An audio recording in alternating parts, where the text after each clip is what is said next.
I've done more than 80 podcasts since I started this show and literally thousands of interviews during my long career. And I can honestly say that this is the most important interview I've ever done.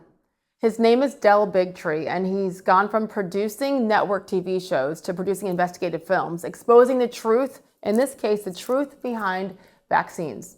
The truth behind what many doctors are not telling their patients, who are parents, their mothers, just like me, who simply want to make the best decision for their kids. And trust me, I'm sensitive to the fact that the vaccine topic is very sensitive. And unfortunately, it has absolutely been politicized. But I hope that you're going to take the time to listen to the facts. These are facts that Bigtree is sharing about the vaccines that are being forced upon us.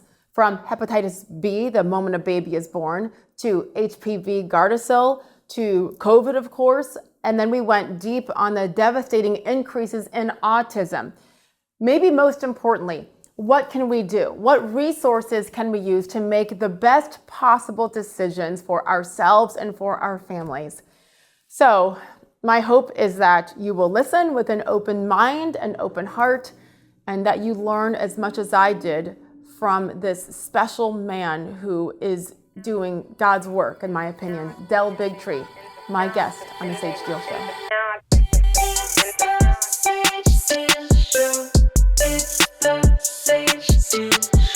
I have to tell you that you really screwed me up at Liberty. Okay. And it's a compliment because, for people watching, Del and I met at Liberty University. I was going on as Del was, he came before me, and I was trying to focus on what I was going to say, and you made that impossible. I'm because, sorry. You're not. No, because of not just what you had to say, but how you said it, and the passion that you lead with now. Mm-hmm. So I don't want to screw it up. So I know you've given this 100,000 times. I just want people to know the journey quickly. And then I have a lot of, branching off questions from there. From this incredible Emmy Award winning, television Hollywood producer to now someone who is literally fighting for the lives of Americans and really beyond America, starting with and focusing on vaccines and the truth behind them. Yeah, it's a weird story. I mean, I was, just thinking about coming on here today, and I tell this story a lot, and I just keep wondering, what is the best way for someone that hasn't heard this to hear it? How far do you go? How far do you show how dark or deep this is? Is it easier to just accept, maybe we've all just made a big mistake? I'm honestly just thinking, what's the best way to couch this? But how I got into it, I was a producer on the daytime talk show, The Doctors.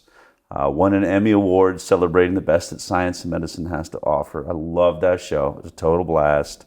I always say it had like a Santa Claus element to it, where I could find somebody with like the worst physical problem that no one could figure out, a disease, or they needed a surgery, they couldn't walk. And then I could look all around the world and find the best doctor in the world for that thing, or someone that just discovered the cure, and then say to that doctor, hey, would you be interested in taking care of this person that can't afford the surgery? So you donate the surgery, but I'll make you famous. Yeah. And so we were able to change people's lives. Mm-hmm. It was really cool. So, but while doing that show, I would say, just to be clear, I was a producer, so I produced one episode every week. There's 7 of us to, fill the whole week and fill the whole schedule.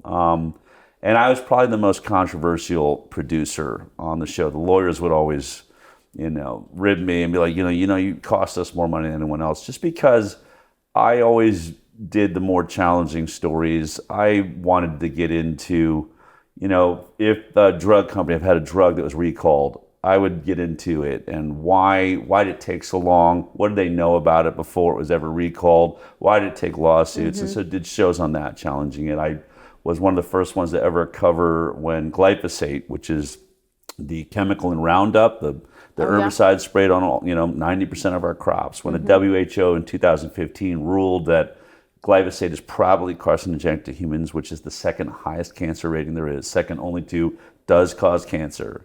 I reached out to Monsanto and said, would you like to send someone to defend your product? And I was shocked. I'd never seen a scientist from Monsanto on television, and they did. They sent their head of toxicology. And so then I called a GMO activist and said, hey, would you like to debate the head of toxicology from Monsanto? So I would do things like that, which was super controversial in a daytime talk space. Yeah. I pushed the envelope there. But I eventually got tipped off to a whistleblower in the CDC, a guy named Dr. William Thompson. This was back in 2015. And someone had recorded these interviews with him, and he was saying things like, every time I see a child with autism, I feel guilty. We basically committed scientific fraud in the vaccine safety studies, especially the MMR vaccine and its connection to autism.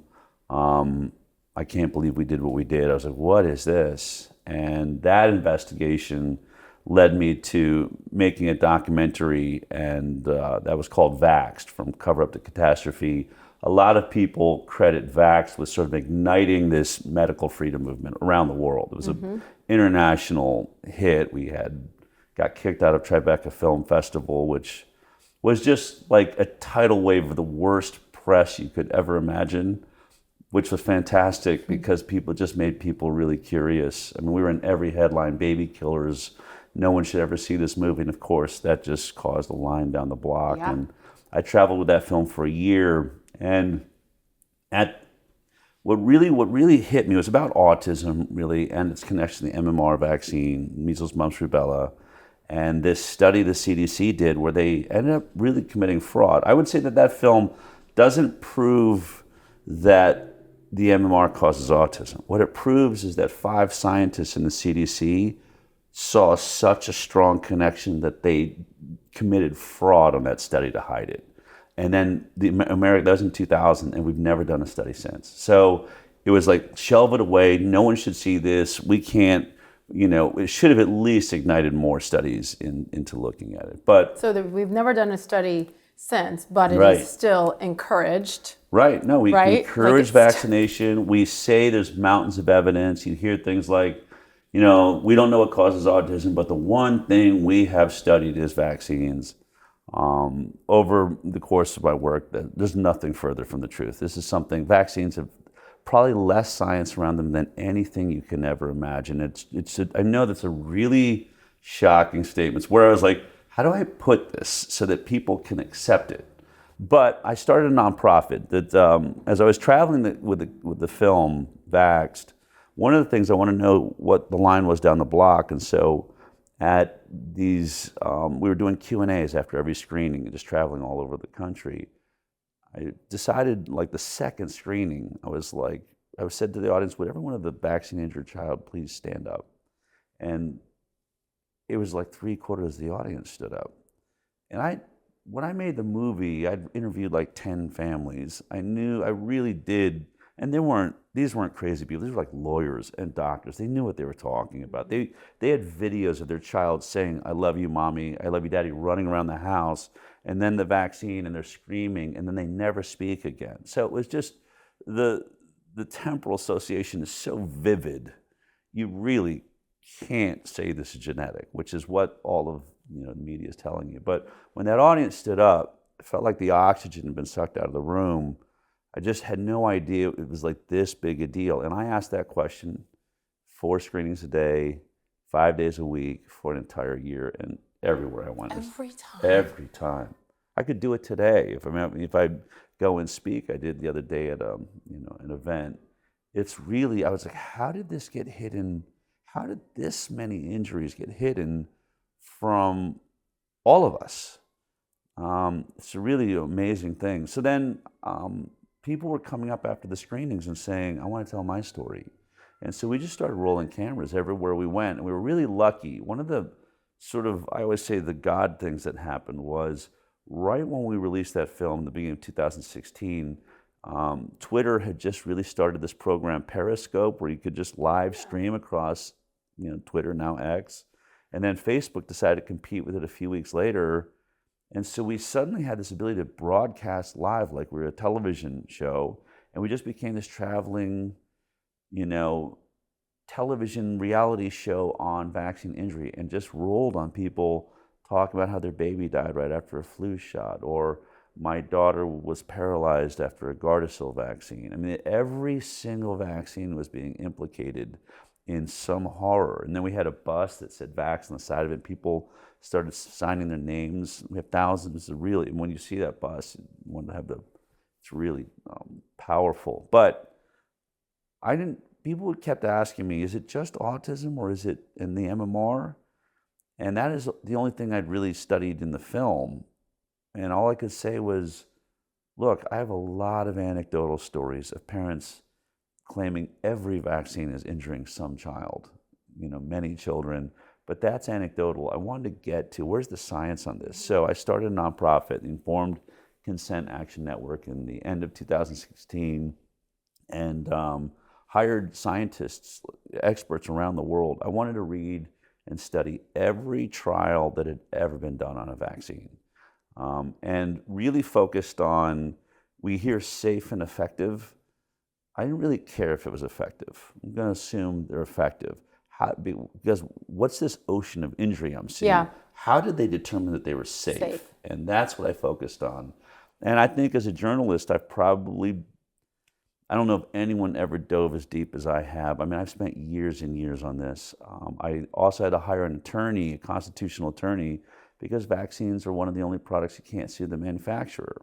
Our government blocks, takes on the liability and protects the pharmaceutical industry. There's nothing like it in this country. And so you can't sue a manufacturer. The people being injured can't sue, which means you can't get that case like Vioxx, where you find out, oh my God, they always knew this product caused heart attacks, or talcum powder, we always knew it caused, cancer, or, on and on, fen-phen, or even, Oxycontin is habit forming. I mean, it takes a lawsuit to be able to get to the bottom of that. Can't do that with vaccines. And accountability. Right, and accountability. So we started suing the government. Our nonprofit, I started raising funds from people saying, I want to get to the bottom of this. So my lawyer, Aaron Siri, who I think will go down as one of the great constitutional attorneys of all times, started suing, and we started winning lawsuits against the FDA, NIH, CDC, Health and Human Services, all proving the same thing, that they were lying about the existence of this so-called safety science. It didn't exist. And they weren't doing anything to fix the problem. So that's really the long and short of it that puts me in the middle of this. Right after we started end of 2016, early 2017, I started my own internet talk show. Having come from the doctors, I was like, no one will report on this. Yeah. The television's owned by the pharmaceutical industry pretty much. So why don't we start our own show and start reporting on what we're discovering through these lawsuits and through our research. And so the long and short of it's this. I can say this, I've won in court on this, is that not a single childhood vaccine that we're giving our kids ever went through a double-blind placebo trial, which is like the gold standard for safety testing. Not one of them was ever safety tested prior to licensure. And that's where we find ourselves right Why? now. I mean, it's a really good question. Why? I don't know. I mean, I think my guess is that the first vaccines came in the middle of crisis, like smallpox vaccine. People are dying. It was a novel idea. Hey, can we scrape the pus out of a cow that has cowpox and slap it into a cut on somebody, and maybe that will protect them from smallpox? I mean, that's how the vaccine starts. A guy named Edward Jenner sees that milkmaids aren't getting smallpox, but they're milking these cows that have cowpox. And he says maybe coming into contact with a nephew of smallpox, or some version of it, is protecting them. Vaca, it means cow. So vaccination is where that derives from. So they rush that out. They start this experiment, and then no one ever thinks to do a double-blind study where one group is getting a placebo, because, hey, why would we put them at risk? If this works, great, die or take the vaccine. So a lot of questions on the quality of that vaccine, what it actually achieved.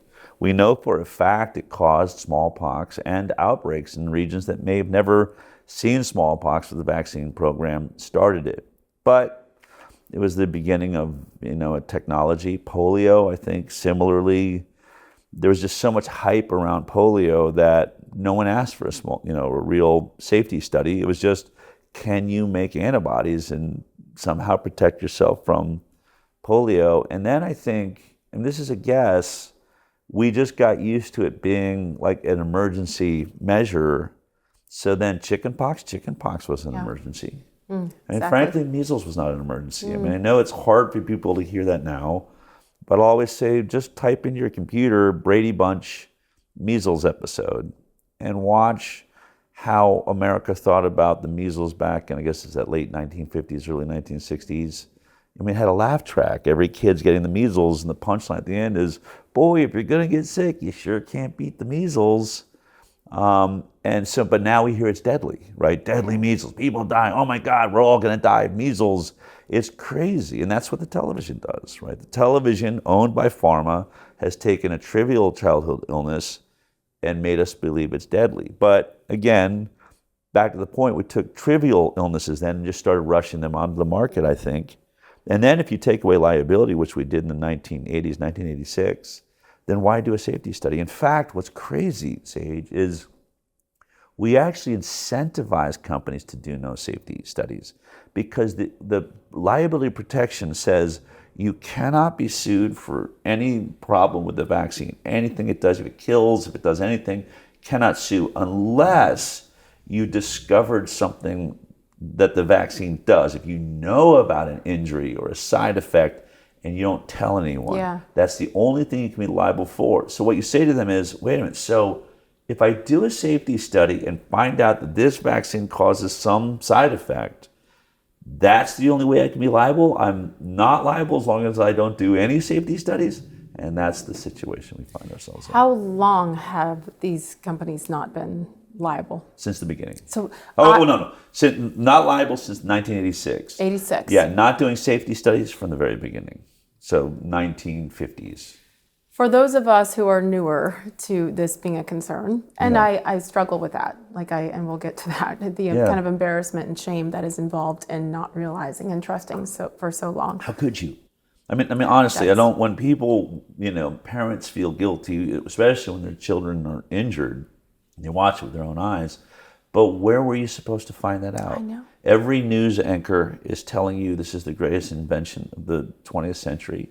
Every doctor, even of the people, when the child is injured, go to the doctor and say, my child's not the same. They go, that's impossible. It had nothing to do with the vaccine. That's just a coincidence. And you're just some crazy mom. Right, you're a crazy mom, and you get gaslit. Totally. No matter how you do it. So for people that didn't know, how were we supposed to know? I did think that this was just with the emergence of the COVID situation and the COVID vaccine. And then when I started doing my homework very early on in the process and just things weren't adding up, so I listened to Joe Rogan, listened to podcasts almost by accident, just out of curiosity and what are we doing? We're stuck in our houses here. I don't understand. And then when I heard that there was zero liability, you cannot go after these companies. That's when I was like, are you kidding me? And we're just supposed to trust everything else that you're saying. So again, to think that it came 40 years prior, I'm shocked. As I've gotten older and as life has gotten much busier, I've become really particular about what I put in my body. I want things that actually work. What a concept. Things that I can feel, that genuinely support me in showing up as my best every single day. That is why I'm such a huge fan of Row Nutrition. Row makes liquid vitamins, and thank goodness, because I hate pills. Row uses liposomal delivery, which basically means the nutrients are wrapped up in tiny protective bubbles so your body can actually absorb them. I am telling you guys, I feel the difference. This isn't one of those, maybe it's doing something supplements. With Row, it is immediate, it is noticeable, and it's become a non-negotiable part of my routine. Okay, I have two favorites. The first one is the liposomal creatine. I take it right after my workouts.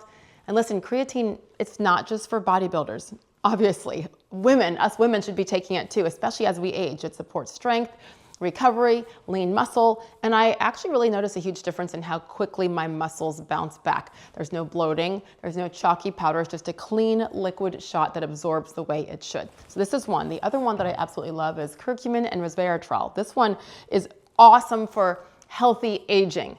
Curcumin helps support a healthy inflammatory response, and when you pair it with resveratrol, it's a great, smart combination. It's a daily staple for keeping me feeling balanced and energized. So if you want to try Ro for yourself, whether it's these two or any of their liposomal formulas, go to rhonutrition.com/discount/sage for 20% off. Honestly, if you're trying to take your health more seriously and you want supplements that actually do something, this is it, Ro. Again, that's code SAGE for 20% off at Ro Nutrition, rhonutrition.com/discount/sage. What's wild is from my perspective, right? So 2016, I released a film on this topic that they're not doing proper By the way, that's safety very studies. fast after your departure from network television, right? Where you immediately jumped into this? I left because I started working on it. Like I got to the point, I was on hiatus. I discovered it I discovered this story about a whistleblower right at the end of like 2015 going to 16, right before going on hiatus for the show, taking the summer off. And I ran into Dr. Andrew Wakefield, who's one of the most controversial people. He's the doctor.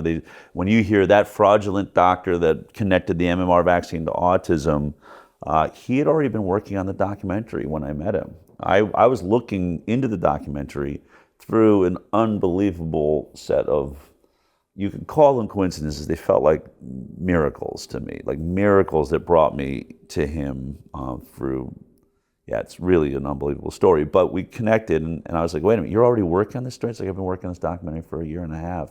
So it was already underway, and then I took a look at it and I realized it needed what I'd done. I had just spent years making science and medicine into entertainment. So I could bring, I thought it was just too scientific for people to really grasp and fully understand. So we worked for a year on it and then released it. I sort of tore it apart a little bit and rebuilt it in a way that I thought would be really more palatable and understandable. So, but I knew I was going to destroy my career because I'm going to be working with Andrew Wakefield. That's going to, like, this guy is considered in a textbook, especially in England, under medical fraud, like there's a picture of him. And that, by the way, is the greatest fraud ever, is what they did to him, what they said to him, because he was the first one that came out and said, we should be investigating this MMR vaccine. It really looks like it's causing a very unique side effect, which he discovered was a gut issue, right? That it was the inflammation in the stomach that was either being caused by the autism or was causing the autism, but had some synergistic connection, which, that was all the way back in the late 1990s. Now, every time I see a headline that says, new discovery, depression is caused by, your gut, we're realizing, your microbiome is off, or, everything that's your neurological conditions, your brain condition is your gut. I'm like, the headline should just say Andy Wakefield was right. He was the first one that said it.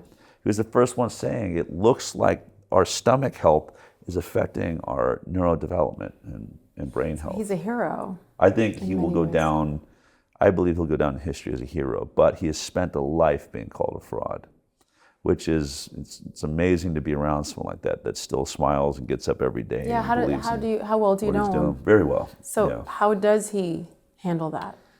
I think he just has compartmentalized it and just said, people are wrong, they don't know what they're doing, and he has a huge following. He's gotten more into making movies because they took his license away as a doctor, and he keeps making movies. He seems inspired about that. Vaxxed, I think, was the second film. He's gone on to make other films. But anyway, the heart of all of this is how did all of these parents get silenced, and where are we at now? Oh, the point I was going to make was I had been already suing the government since 2016. So once COVID hit, and I actually just ran a guy 2 days ago, said, I saw you speak in early 2019, and you said they're going to have a pandemic, that there's going to be a pandemic because it's the only way they're going to get all the adults lined up into a forced vaccine program like our kids are. He's like, you called it out, and I really had. It became clear to me that as I was speaking all over the world, that I was watching pharma is the most powerful lobby. I was saying this to audiences. Pharma is the most powerful lobby in Washington.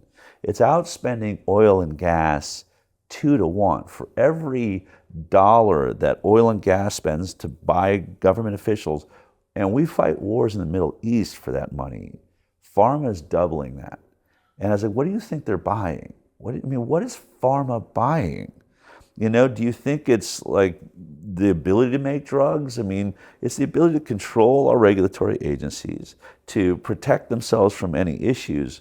But even more so, I was like, they want a forced vaccine program. It was clear to me, not of at that point, you have 95% vaccine uptake in our children.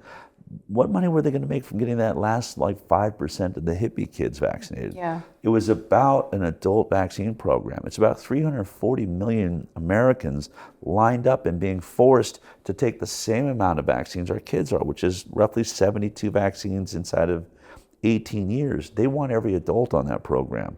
And then we just become human ATM machines. And then mRNA was a whole other thing, which was a vaccine you can make overnight. Flu shots take 6 months. You got to try to guess what it is. This is like, oh man, we can just take a computer code, wrap it in a fatty lipid, inject it into you, and we can start vaccinating for millions and billions of viruses around the planet. But I saw it coming. And for everyone waking up, what I said to my team is, the day Donald Trump said warp speed, I said, really for this, we've been doing all this work. We know how they're going to cheat that vaccine. We know how they're going to rush it on the market. We know how they're going to skip the placebo trial. We know how they're going to do all of it because we have studied how this game has been played with every other vaccine. And so my show, The High Wire, ended up going from 250,000 views a week. We do one show to over 7 million in the middle of COVID because people were like, have you seen this show? We looked like we were psychic. We predicted everything that vaccine was going to do wrong.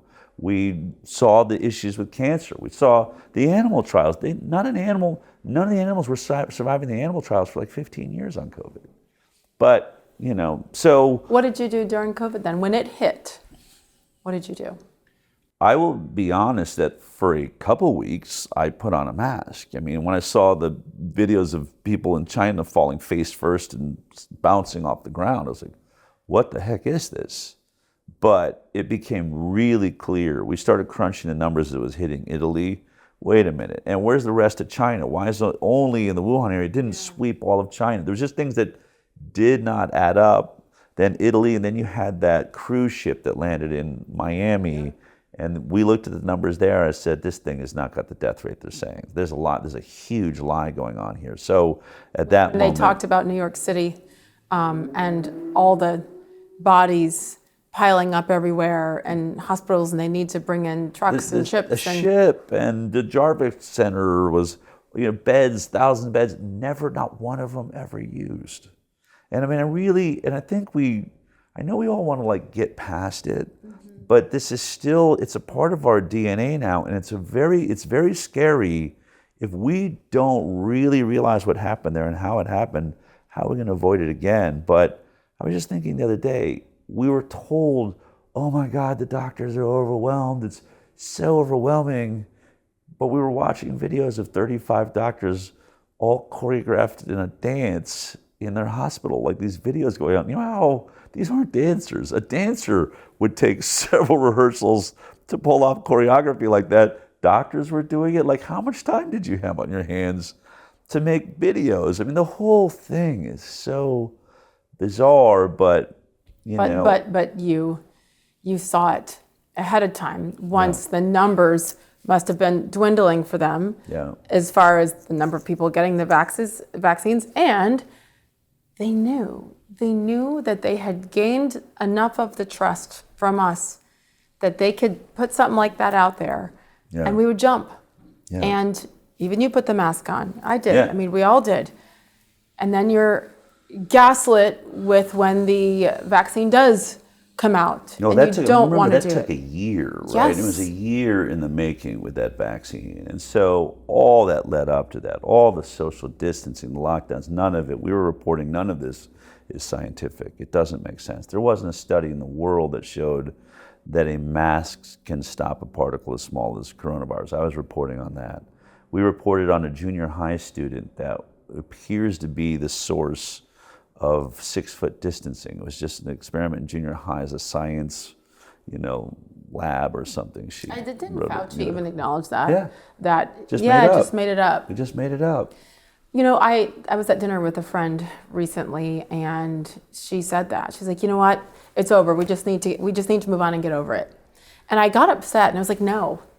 We're not moving on. Not because I want to continue to live it, but because I don't think we are appreciating and acknowledging the depths to which this has affected people, and in so many ways. And even if you're but looking at, school kids whose vocabulary was delayed because we didn't realize how important it was to read lips when kids are learning to speak. The mental health issues since then, the people dealing with the depression because they weren't able to be there for their grandparent who died alone. Unbelievable. Will we ever, in your opinion, fully comprehend the effects that this had? Let's just focus on our country. That's all we can. We certainly won't if we all just decide to move on. Right. And, people say it's time to forgive. People made mistakes. Hold on a second. There's a really important step to forgiveness. You have to ask me for your forgiveness. You know what I mean? You have to admit you've made a mistake. And I haven't seen anyone in medicine or science, or any news anchor for that matter, like Rachel Maddow, like, if you take this vaccine, it stops with you. The virus can't continue on. She was so emphatic about it. And if you're not taking it, you're putting others at risk. That's a selfish decision. So even if not for you, do it for everyone else. Where is your apology? Because when you were saying that, I was saying on my show, it's not going to stop transmission because the emergency use authorization written by the FDA said that they didn't even test the vaccine in the trials to see if it could stop transmission. So that this 95% effective was a lie the moment they said it. But where's the apology for saying that the vaccine would stop transmission? Where is Joe Biden or our government? I'm sorry I made you take it because it had no value. It didn't work. You're on number 10 inside of 5 years or whatever, wherever we're at. I mean, this product did not work, didn't stop transmission, and now we know it raises the risk of myocarditis, pericarditis, children are having heart attacks, turbo cancers, I think, is going to become a reality that we really are seeing from the COVID vaccine. From the COVID vaccine, all of these things. There's so much science being done around the world, but until someone apologizes for that, then how do we move on? Who are we going to trust? This thing was so manipulated. Not only did they give us a vaccine that didn't work? Did they, as you pointed out, shut down our schools, destroy our children's education? So many children in troubled homes were being abused at home because there was no teacher to check in on them. Women were at risk at home. Alcoholism, drug abuse, suicide skyrocketed. I mean, across the board, it was so destructive. Our economy's still trying to dig out. And so if we move on, what did we learn? I would just say, fine, what did we learn? And how are we going to make sure it never happens again? I'm ready. As long as someone says that to me, then tell me what we've learned and how we know we'll never make that mistake again and I can move on. But I don't see how we move on if everyone is acting like nothing happened. Every doctor right now is like, I don't know what we're talking. What are you talking about? COVID what? You mean the years we were locked down, the years where you were making us take products, the years where I literally had to stand outside a piece of glass and couldn't go in and say hi to my grandmother when she was dying, or my loved one, you know what I mean? Those years that you want to act like it didn't happen. I mean, I look at Cuomo running for office. This guy killed. He wrote a law that if you tested positive for COVID, that was not a grounds to keep you out of an old folks home. The one thing we knew was the elderly were at risk. And that if an elderly person was, testing positive, they shouldn't be around other elderly people. And he wrote a law forcing, retirement homes to take on sick elderly, which put them all at risk. And he had, I mean, and then they started dying. It was like lighting a match in a dry grass field. It's just a roaring fire. And then he hides the numbers and has everyone in his government hiding how many elderly are dying in New York. And this guy is already back and running. We're all going to, I mean, and he's moved on. He's moved on. So that's where I struggle too. And I think, and as Christians, we are taught the importance of forgiveness because it does take a toll on us and our souls in our everyday. So, yes, and what is that balance? Look, I'm not going to carry. I think forgiveness is important, so you don't carry rage and anger. I think we just have to carry knowledge. We've gained knowledge. What we've gained is the knowledge that our regulatory agencies have no problem lying to us, or if they want to say it was a mistake, can make mistakes and never apologize for it. But we have that knowledge now, and then we have to ask ourselves, if my doctor was able to make as big a mistake as they made, and give a vaccine that didn't work and tell me it was going to work, then how does this system actually work? Where do they get their information? And that's the work I'm doing now. And that's what the film that I have out now is, getting back to the childhood program, because it's not an anomaly. This isn't something that, I know for you, it was like, oh my God, that thing was rushed on the market without proper testing. I can say unequivocally, that was the best tested vaccine we've ever seen. As fast as that hit the market, as rushed onto the market as that was, no childhood vaccine has had a long-term safety trial with that many people in the trial, and a true placebo. That actually, COVID had a true placebo because my nonprofit threatened the FDA. That's why? Yeah, we said they were going to use they were using a meningococcal vaccine as the placebo. And we wrote a citizen's petition to the FDA because we'd already won lawsuits against them. They were starting to hate us. And we said, we're going to tell the whole world you're not doing a proper safety study on this product if you don't have a saline injection as your placebo. And look, I don't know for sure. All I know is 24 hours later, after receiving the letter, they stopped all phase 3 trials. And then 4 days later, like within the week, announced that they were switching out the meningococcal vaccine. They were going to use saline. So we were like, amazing. So you actually had a saline placebo group, which hadn't happened in any of the childhood vaccines. It was great. But what did they do? As soon as they got the emergency use authorization, we can get in the weeds here. Yeah. And it's hard for people to understand, but you had 45,000 people in Pfizer, I think it was, and 30,000 Moderna. I might be reversing those, but tens of thousands of people. They all, half get the vaccine, half get the saline injection. And then what they did was the first 100, like under 200 people, it was like 180. Of the 45,000, the first 180 that got infected, they said how many of those had the vaccine. And what they claimed was, only like I think it was 9 out of the 180 or something like that. Therefore, the vaccine's 95% effective. It was a really strange way to do it. Why don't we wait to see like a couple more weeks? Like so that even though it was a study of 45,000, it really ended up being a study of 180 people. And then as soon as they determined it's working, what did they do? They then said it's unethical to keep the placebo group going. They deserve to have this life-saving measure, and they went and vaccinated the entire placebo group. So we'll never know. What should have been a 2 to 5 year study right now, as cancer's on the rise, it's like every oncologist, I've never seen anything like it. People are regressing back into cancer in ways we've never seen. Remission, coming out of remission, it's just skyrocketing everywhere since the COVID vaccine. That's what you could say. Now they'll say you don't have evidence of that. You're right. They'll say that's correlation, not causation. Right. We would have known causation if that placebo group was still going. If they were still getting a placebo, then we would say, hey, of the 45,000, 22,000 of you, what's the cancer rate in this group compared to the 22,000 that got the vaccine? That's what a safety study was supposed to do. But what did they do? They gave everyone the vaccine within weeks. And so we'll never know. And Pfizer and Moderna will get away with saying, oh, it's anecdotal. Anecdotal, really? Why is our all-cause mortality? Why are we still dying at higher rates than we were in 2019 before this virus? If the vaccine worked, if any of this worked, we're still dying at higher rates. So something's wrong. We're really sick. Something's making us sick. Is the virus? Then explain that. Then explain that your vaccine didn't do anything to help us. So there's a lot here, but I'm blown away if I go into a CVS or Walgreens, grocery stores where you're just going to get bananas, and what do I hear on the loudspeaker? With a really nice voiceover girl. Yeah. And hey, you're free. Now it's free. Yeah. Everything's free. And protecting you and your family, and especially now that the holiday season is here and the cold and flu season is here. And every time I look around and I find myself getting angry. Yeah.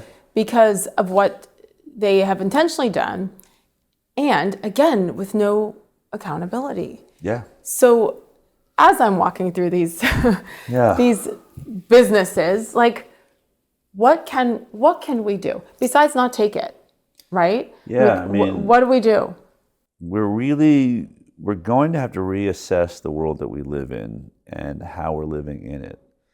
First, we have to ask ourselves the question, are we actually healthy? Just in general. Just I want everyone watching right now. Am I healthy? Are my kids healthy? Do they have an autoimmune disease? Does your kid have asthma? Does your child have like some really bad skin irritation? Does their ears, behind their ears it's cracking and bleeding and they're trying to hide it from their friends and you're trying to find a product that will work for them? They have diabetes, like all of these things.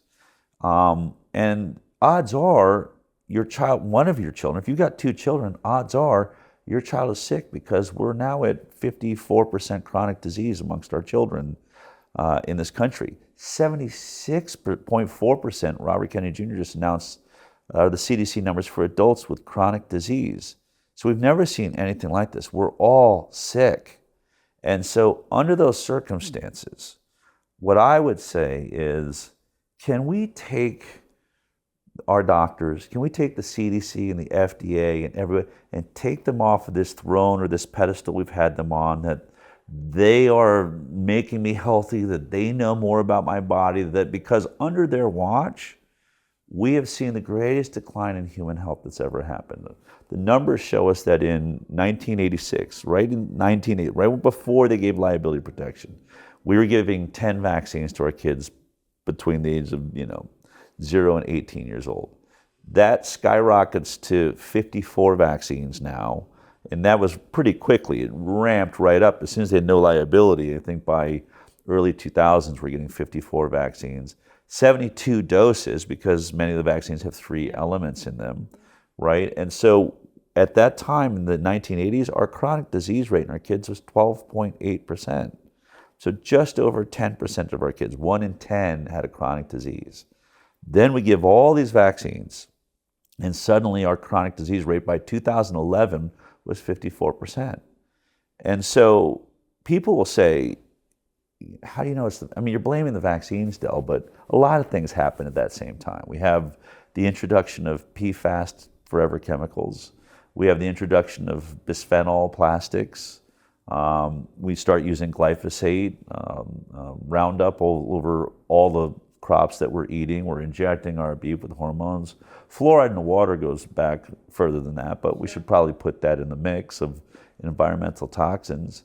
And so, so that's the argument. It's like, how do you know it's not those things? What we know it's not is that suddenly the earth changed and some hole opened up and started spewing out disease. Mm-hmm. What we know it is it's an environmental cause. Something in our environment is making us really sick, and we're dive bombing, and our species is in real trouble. And so I would say, first of all, every one of those things that we just listed were put on the market through the FDA, the NIH, the CDC, and HHS saying they were safe under their watch. They said these chemicals are okay. The petroleum dye in your Fruit Loops is okay. And the arsenic and lead in your baby food is okay. And, this glyphosate sprayed over all of your crops, okay. And better than that, even just GMO crops, how about use glyphosate to dry the wheat so it's the last thing that covers your wheat right before we grind it, okay. So whatever is causing this, and this is what Robert Kennedy Jr. is really looking at, let's look at all of it.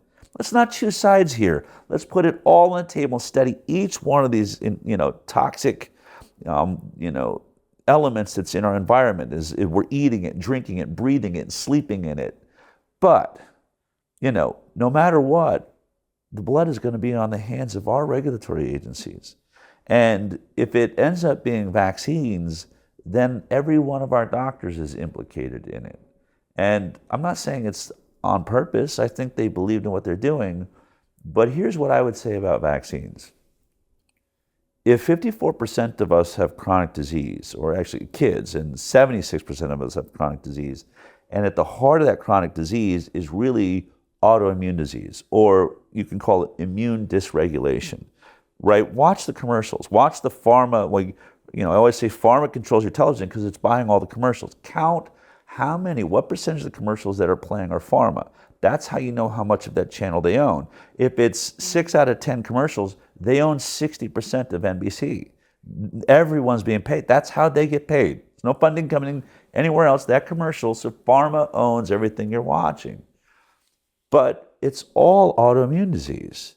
It's all some autoimmune disease and takes some drug. And it's why at the end they say, if you're about to get vaccinated, let us know because we're about to shut down your immune system. Better not take a vaccine after you've taken Keytruda or whatever drug it is. It's all autoimmune disease. So if autoimmune or immune dysregulation is the crisis of our time, for some reason in our evolutional process, or if you want to believe in God and Satan or however you want to look at it, but for some reason, all of the bodies in America, our immune system's attacking the cells of our own body. That's what immune dysregulation is. Diabetes, your immune system's attacking your own pancreas, myelin sheath around my muscles, and I have multiple sclerosis because my immune system's inflaming, it's fighting my own body. If that's, what's causing that? There's no mammal on Earth that's experiencing this other than human beings. So it's not even toxic ocean water. Whales aren't getting autoimmune disease from it, you know what I mean? It's something we're doing. And so of all the things we've talked about, whether it's fluoride in your water or pesticides on your food, all very important to look at, shouldn't we look closest at the one product that has exploded in this time period that is designed to alter my immune system for life? That's what it's designed to do. If I stop someone walking down the street and I say, describe a vaccine, they'll probably say something like, I don't know, it's like they take a virus or a bacteria and they somehow make it less deadly, and then they inject it into me and they trick my immune system to think I've had the disease and I have immunity then, right? So we're tricking the immune system. But we're not just tricking it one time, not 2 times, not 5 times, not 10 times, not 20 times, not 50 times, 72 times. We are tricking the immune systems of our children. And we're shocked that the crisis of their lifetime is their immune system is now so confused, it's attacking their own body. To me, it seems like a no-brainer. And I'm not a doctor. That's my point. What I mean? You aren't a doctor. You're not a scientist. Right. But you very quickly realized the seriousness of all of this and just started to go, 1 + 1 isn't equaling 2 here. Right. Why? Let's just dig a little bit further. So that's my problem when doctors are like, well, I didn't know. I don't know. Well, that's your job to know. It's your job to know. That's your job to know. That's all your job is actually, especially when you are telling me what to put in my body and when, and allegedly why. So that's, the big picture for all of this, unfortunately, is that the trust is gone. I think for most people who are going to put their beliefs and what they want to believe and their politics and everything else aside, and you look at the science and you look at just the facts and what you just said, the one common denominator is that we've had this number of vaccines has gone from this to this, and look at what's come with it, with chronic disease, etc. Now I don't trust anything they say. So it's almost like the boy who cried wolf. So what happens when, hey, someone does do their job and someone else who's the opposite of Anthony Fauci, who's in that kind of a position and says something that we do need to know. Yeah. I say, screw all of you now. Now I'm out. I know. We could really be in harm's way. What happens if there is a real pandemic? Correct. COVID wasn't a real pandemic. That had the exact death rate of flu. Now that we look back at it, that thing was a total lie. It was just a flu season. It was particularly damaging to elderly. They were at a higher risk. There was a group that were at high risk. that made it look like we were all at risk. Children, no risk. 0 to 20, you couldn't die from it. They kept changing. That was a moving goalpost because I remember them saying 0 to 20 fine, and then all of a sudden we need to get our preschoolers vaccinated. Right. How? By the way, it's the first time we've ever seen. Usually, infectious disease affects children first. Yeah. That's where the sniffles starts in the preschool. This is the first one. COVID was very unique in that it went after the elderly, but we literally vaccinated children who didn't need it to protect the elderly. We have never done that before. We have never put our children at risk to protect our elderly. It's supposed to be the opposite way around. And I don't know what elderly person would want that. Don't risk your lives of the babies that have 80 years to live. I have 5-10 years left of my life. The math makes no sense. Why are you putting babies at risk to protect those that are at the end of their life? Why? It always has to go back to the almighty dollar. Right. The dollar, power, could be things more nefarious. I don't know. Was it true that during COVID, for example, anyone administering at these, CVS, Walmart, et cetera, you could go to the Walmart pharmacy and get one, right? Yeah. Walgreens, grocery stores, per shot are receiving money? There's all sorts of incentives, depends on what insurer is paying for it, but yes, you are. One of the things that's happening, and I think Dr. Oz just pulled back the incentives for childhood vaccines, saying a pediatrician shouldn't get paid extra money for vaccinating. And so they're pulling that back, but I think insurance companies are still doing it. And it's why when someone starts questioning it, saying, I want to skip this next vaccine, I don't really think my child needs another Hep B vaccine. It's a sexually transmitted disease. They're only 5 years old. This doesn't make sense for me. Those pediatricians are now saying, then I'm not going to see you. You're out of my office. Oh, yeah. It's happened to family members of mine. They get fired out of the office. And people say, why? And all I'm doing is asking a question. Because you're going to have that doctor drop below their quota. They have to have a high percentage rate of fully vaccinated individuals. If they don't, then insurance doesn't give them their giant bonus check. And so, yes, all of this stuff is being manipulated by the industry. It's like I immediately think of police officers at the end of the month who need to administer a few more speeding tickets or else they don't reach their quota. Right. Like that's what this is right. broken It's like, down really? into. 6 miles over the speed limit? Is that like, do I have to do that? So, but it's our health, right? And it's our children. And why are we getting these things? And are they safe? I'll say this. We wouldn't be having this conversation if we had the healthiest children in the world. If this is the healthiest generation of children we had ever seen, they're just shiny, they're happy, they look like they did back in the 1950s. Everybody's fit, everybody's healthy, run around, they can eat anything, drink anything, they're fine, no allergies, no peanut allergies, none of that. Then what argument will we have? The reason we're here is the opposite is true. We are the sickest nation in the industrialized world. In every modern country in the world, we are the sickest. We brag about our medical, like our hospitals and our doctors, and we have the greatest doctors in the world, and I can get in to see my doctor whenever, but we're the sickest nation in the world. This is the sickest generation of children that has ever walked in this country.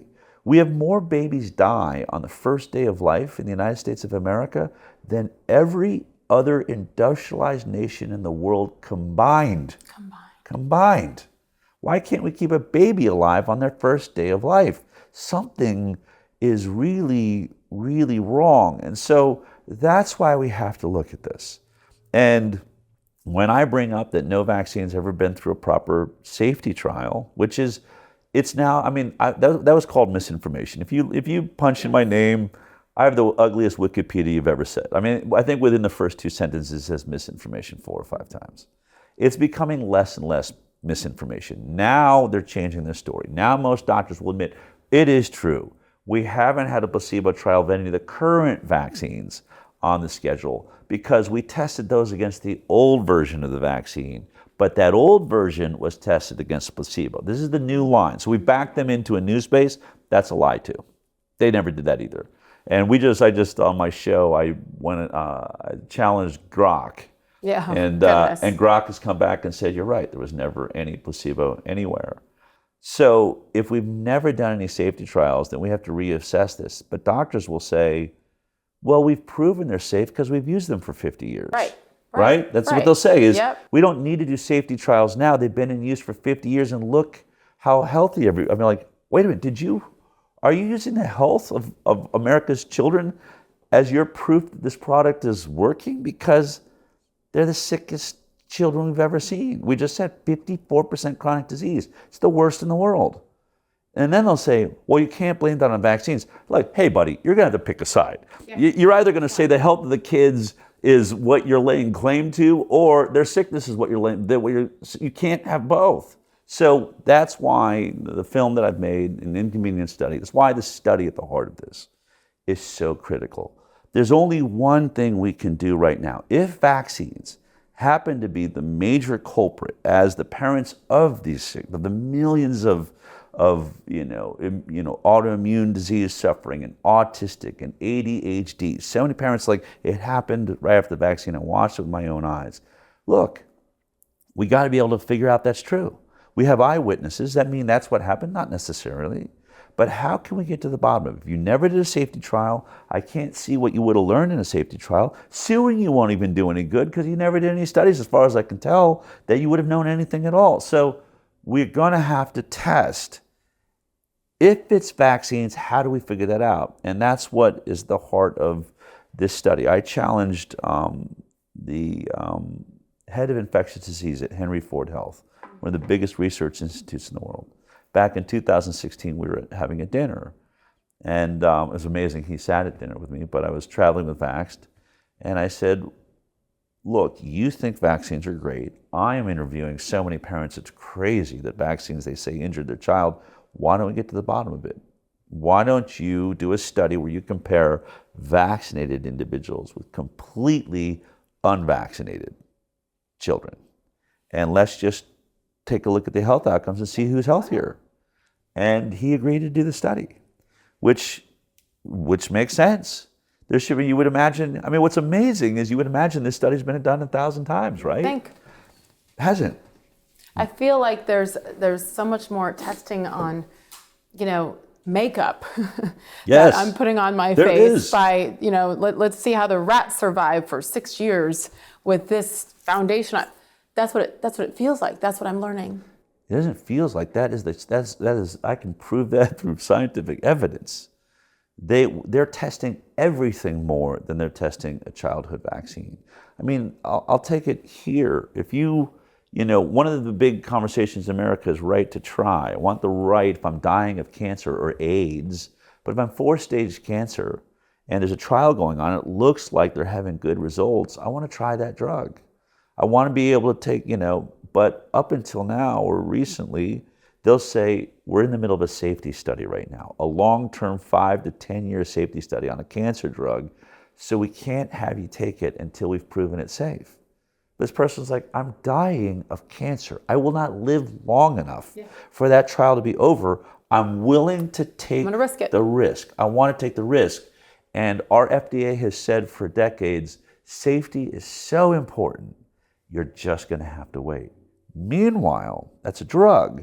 Let's call it a vaccine that is given to a perfectly healthy child, not dying of cancer, running around perfectly healthy. That product, no long-term safety trial at all. We're going to rush it onto the market immediately. It is so outside of reason, it's mind-blowing. But to just give you an example, I give this example in the film, hepatitis B vaccine, we give to day 1 babies.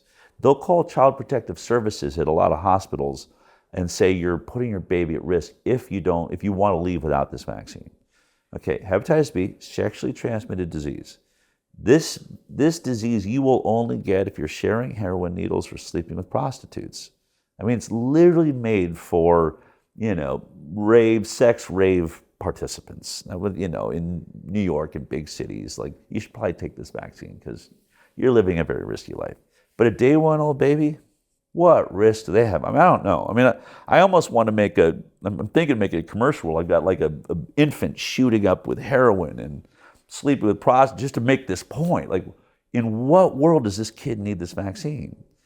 But that hepatitis B vaccine they don't need, was tested, the entire trial, and it's all written. I'm not making this like all of it you can find. Just type in FDA licensed vaccines and then just click on the vaccine insert of whatever vaccine you want to learn about. It's all written there. But a 5-day safety trial, 5 days of 147 kids, 147, not thousands, not the 45,000 the COVID vaccine got, 147 children between the age of 7 and 10 that they followed for 5 days after each dose. And that was all it needed. No placebo group, no long-term what happened day 6 or 7 or 10. Did anyone die? Anyone develop autism? Anyone get any seizures or any of that? Wouldn't know. If it didn't happen inside of 5 days, 5 days, we didn't see it. That's it. That's it. I actually sued the CDC. One of our cases was that can't be true. Do you have a single trial of hepatitis B for children that lasted longer than 7 days? Spent a year in court on that. And they finally came back and said no. And now I'm suing, saying then you have to take that off the market. But then what happens? So they say no, and then what? Now the world knows. That's all we get. No one pays anybody. But now you are finally seeing this debate. The Advisory Committee on Immunization Practices, which is the CDC's advisory group, has all new people that Robert Kennedy Jr. has put in there. I think they're going to be really looking at the hepatitis B vaccine. But that's rushed onto the market. And that's the first one. That one makes no sense whatsoever. And for a day-old baby. For a day-old baby. Ridiculous. And so let's, if people start there, you've got to figure it out. But it's still being completely suppressed by the media, though. Yes. This information is, you have to dig. People have to know Bigtree. And get past all the misinformation, disinformation, when you Google it, that's upon my name. When you Google it. Right. And when you said that, that's what I did. I put you in ChatGPT. Yeah. Good question. Who is Bigtree? Bigtree is a pretty controversial figure. Here's who he is and why people talk about him a lot. A U.S. television and film producer. He worked on TV shows like Dr. Phil and the Doctors, won an Emmy. And then right into, he is a very prominent anti-vaccination activist. And then on and on and on. Yeah. So this is the problem. Yeah. This is what I say to my college-age kids who love to have very, very important conversations about current events around the world. And I got a text the other day from my son about something involving Donald Trump that he got from, it was on Reddit or it's on TikTok news. Yeah.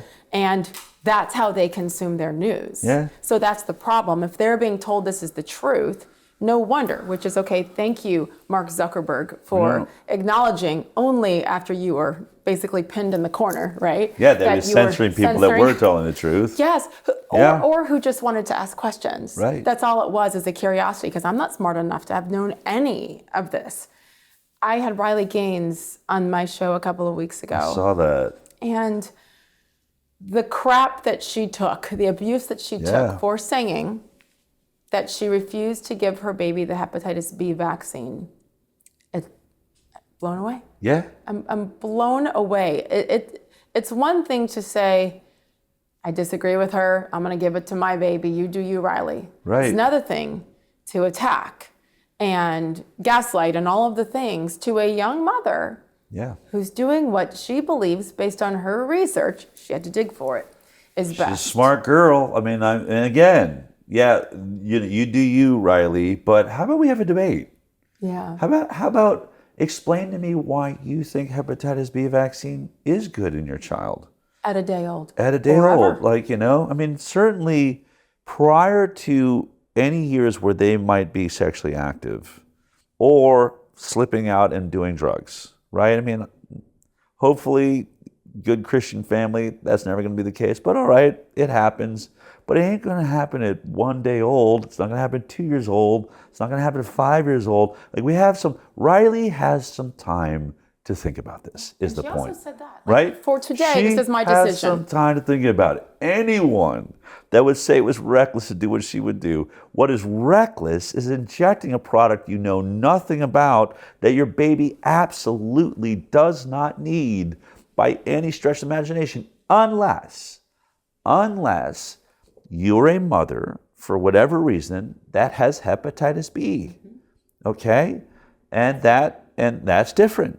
And here again, we test every mom in America. That's known by every doctor. Every doctor knows. The very few, I think it's like 3% maybe of mothers, somewhere with 3 to 5 Is it? Yeah. No, 99.5. No, 0.3. 0.5%. So less than 0.5% of the mothers that give birth are hepatitis B positive, but they're known. So then have that conversation with them. But why are you giving it to everyone else? 99.95% of moms that never needed this in their baby. Well, but then if you are just asking a question, which is what Riley said that she did to the nurse in charge, and she was shamed, and she just pushed back, and the nurse said, well, go ahead and do research and let me know what you find out. Yeah. So again, even when you try to handle it in a non-confrontational way, a conversational way with the experts, the people we are told to trust, and this is what we hear. When were the smartest kids in your school also the bullies? Right? I mean, I think that's when you start getting bullied, I think you have to ask, is this actually then the smartest person in the room? Because they should want to have a thoughtful conversation with me. This should be intriguing, interesting. I'm glad you asked. Here's why hepatitis B makes a lot of sense for your baby. And that nurse can't, no doctor can make a case for it. They really can't. They're not used to people asking. More so, but now they're starting to panic. Yeah. Now they're starting to panic because a lot of parents are asking questions they can't answer. And so if I'm in the doctor's shoes, what are they being told by their bosses, by the CDC, et cetera? They're being trained to threaten if the patient starts asking questions about vaccines, you say this is well tested, that there's no evidence that it has side effects that hurt children, and then if that doesn't work, then you tell them if they don't want to stick with the vaccine program, then you're going to have to fire them from your practice. And that's all they know. That's all they've learned. They don't tell them how a vaccine works. I mean, this is what's really sad is your pediatrician doesn't actually know how the immune system works. And they don't really know what's in vaccines or how vaccines work, which is really shocking. This is one of the tests I do. I have a video on my show, The Highwire. WHO had a big meeting back right before COVID-19 in 2019. And it was all, how do we stop vaccine hesitancy? And the lead psychologist for the WHO speaks. And to 150 whatever world scientists from around the world all in the room. And she said, one of the difficulties we have is that we have a wobbly front line. Our doctors now are wavering on their confidence with vaccines. And they're being asked questions by their patients that they don't know how to answer. And she says, because as we all know, you're lucky as a doctor if you get a half a day education in college on vaccines. What? Through all those years of medical school? A day. And that's your pediatrician, a half a day. They don't know anything about vaccines except here's how you inject it, here's where it goes, and if anyone complains about it, kick them out of your practice. I hate saying this, but you can test it. You can test it. If you're going to your pediatrician and they want to give them vaccines, just say, okay, what's the vaccine today? Or how many are they? Could you please list for me all the ingredients in the vaccine that you give my child right now? And I, so far, have tested 99.9% of pediatricians cannot tell you the ingredients. It's like between 12 and 20 ingredients at most, okay? They can't list them. All right, now I want you to think about this. And then usually they get pissy about it. Right. But they might say, I can go get the vaccine insert and read them to you. So well, that wasn't my question. I would like to see that, by the way. Please bring that to me. I'm going to read it myself, but I'm kind of curious why you don't know what's in this product that you're giving. There's only two things you're doing, right? You're weighing my baby and you're injecting 16 vaccines into my baby, over and over and over again. And so you don't know what's in those 16 vaccines. Okay, then I want you to leave. Don't get the vaccine.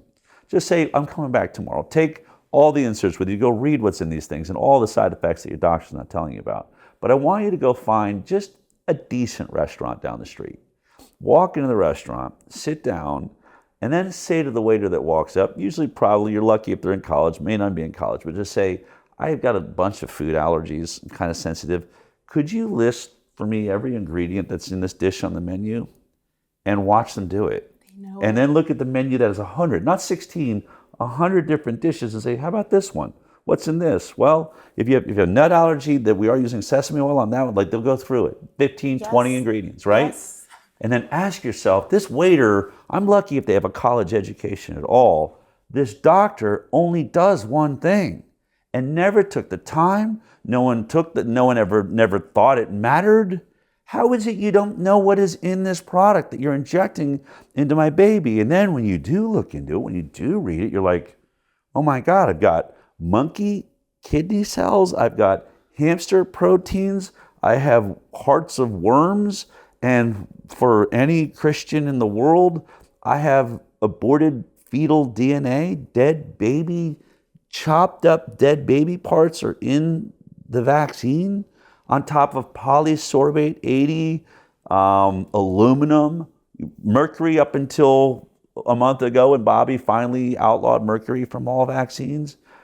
You know, it's disturbing. And again, all I can say is, I know it sucks. It's more of a religion than it is, you know, a medical practice. This person, the white lab coat, you can't bow down to them anymore. You gotta treat them as a peer, because your baby's life is in their hands. You went and read all the crash tests on the baby stroller and the car seat. You spent hours and hours angsting over, am I going to use glass bottles or stainless steel or plastic? Is there good plastic, bad plastic? You're reading, you know, oh my God, what's in the baby food, or, you know, the children's cereal. You're doing that work.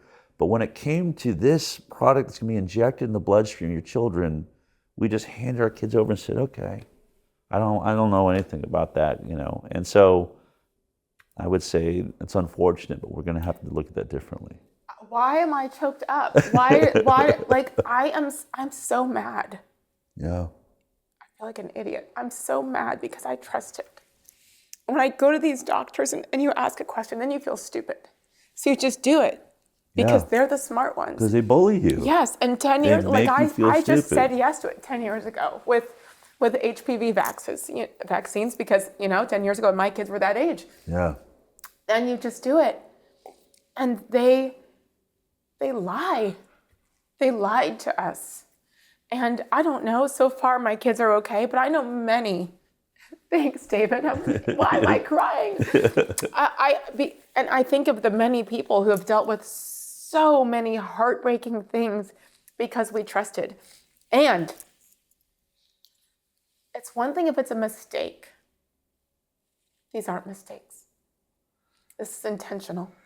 And I don't think that every single person says, I want to, you know, kill babies with the vaccines or effect. Of course not. I don't mean, but these are smart people who are intentionally not giving us the information or making it very difficult to find, and then guilting you and shaming you when you ask a question. Well, I would say, I just feel, I told you when I began this, like, I was overwhelmed listening to you in person, which is why, please, I'm so grateful you came on my show. And because I have this sick feeling that I, as a mother, did the wrong thing. And now I don't know what's going to happen, you know?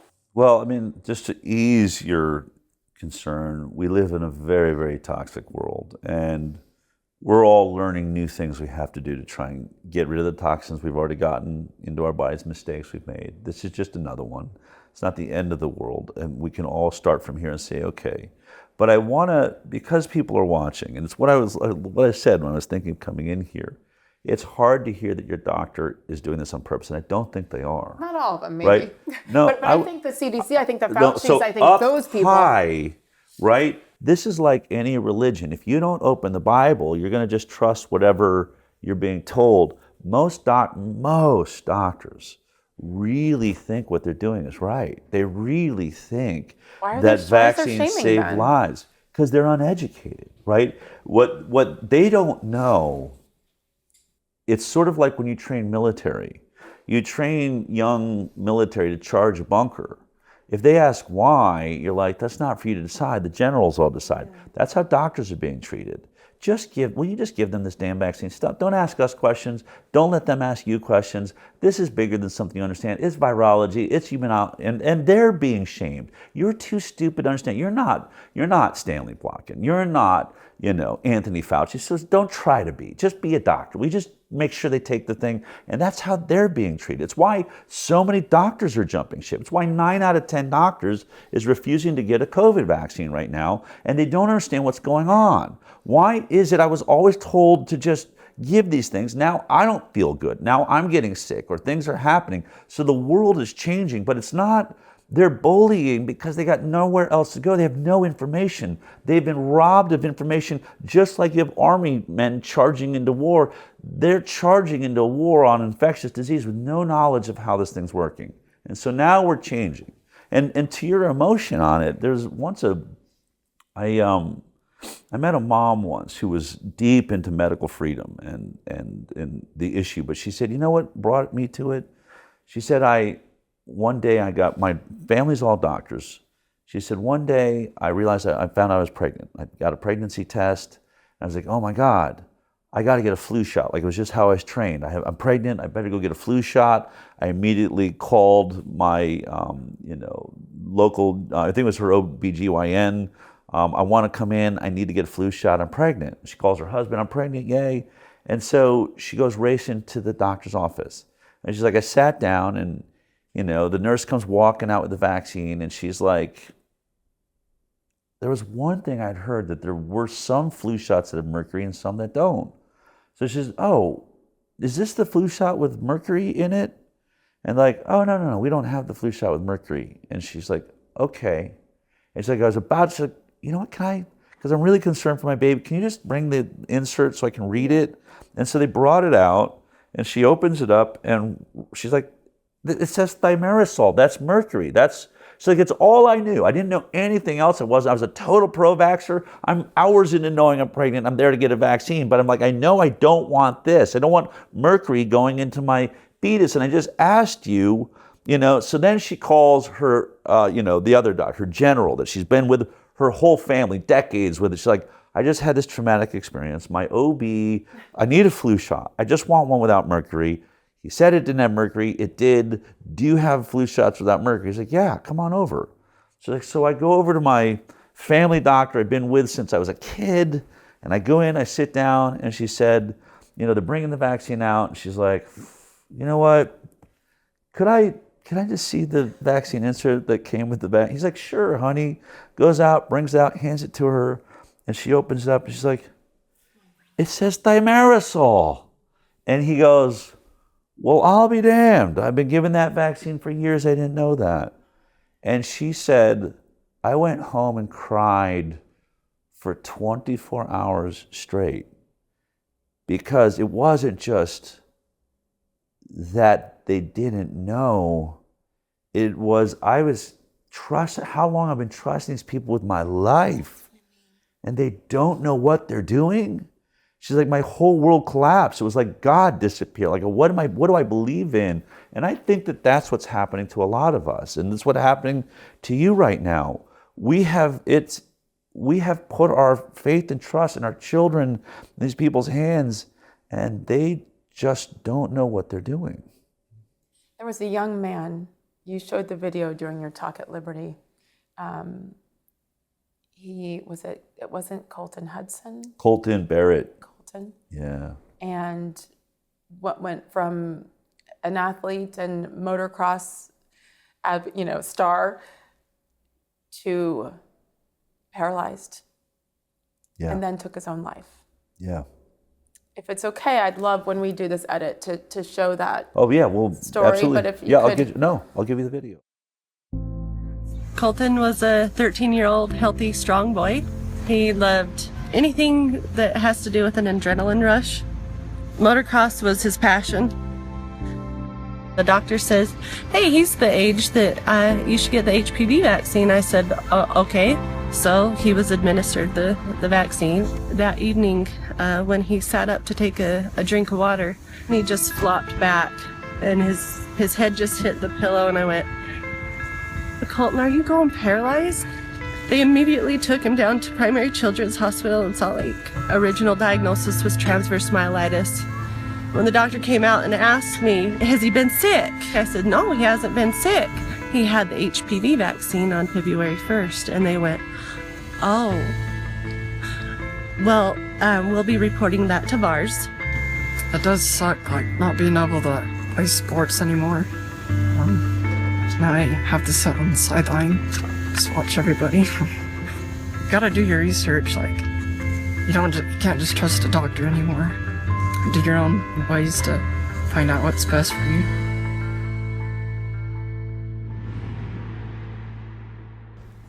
Unfortunately, Colton ended up taking his life in 2018 because he believed he'd become too much of a burden on his family.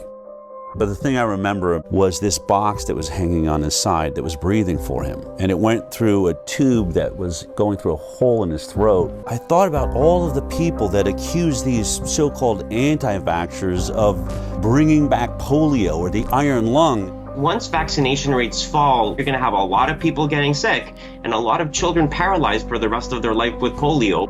I thought, he's wearing an iron lung. You're not laying in a metal tube anymore. They've reduced it down to a box that hangs on your side and a hose that goes to your throat. But in this case, he wasn't paralyzed because he had polio. He wasn't paralyzed because he didn't vaccinate. He was paralyzed by the Gardasil HPV vaccine. I chose to get my daughter vaccinated because I want her to be one less woman affected by cervical cancer. One less. Gardasil. Then I went home and started looking up all of the inserts, the warning labels that are wrapped around all of the childhood vaccines, and most of them say it right there in serious adverse events. Guillain-Barré syndrome, that's paralysis. Or transverse myelitis, paralysis. And I realized polio vaccine is a success. We didn't eradicate paralytic diseases with the vaccine program. The vaccine works. We're causing paralytic diseases with our vaccine program. That story really did, it affects I play it at talks all the time. I still can't breathe when I see it. But what it really made me think is this statement, those anti-vaxxers are going to bring back the iron lung. They're going to bring back polio, paralytic diseases.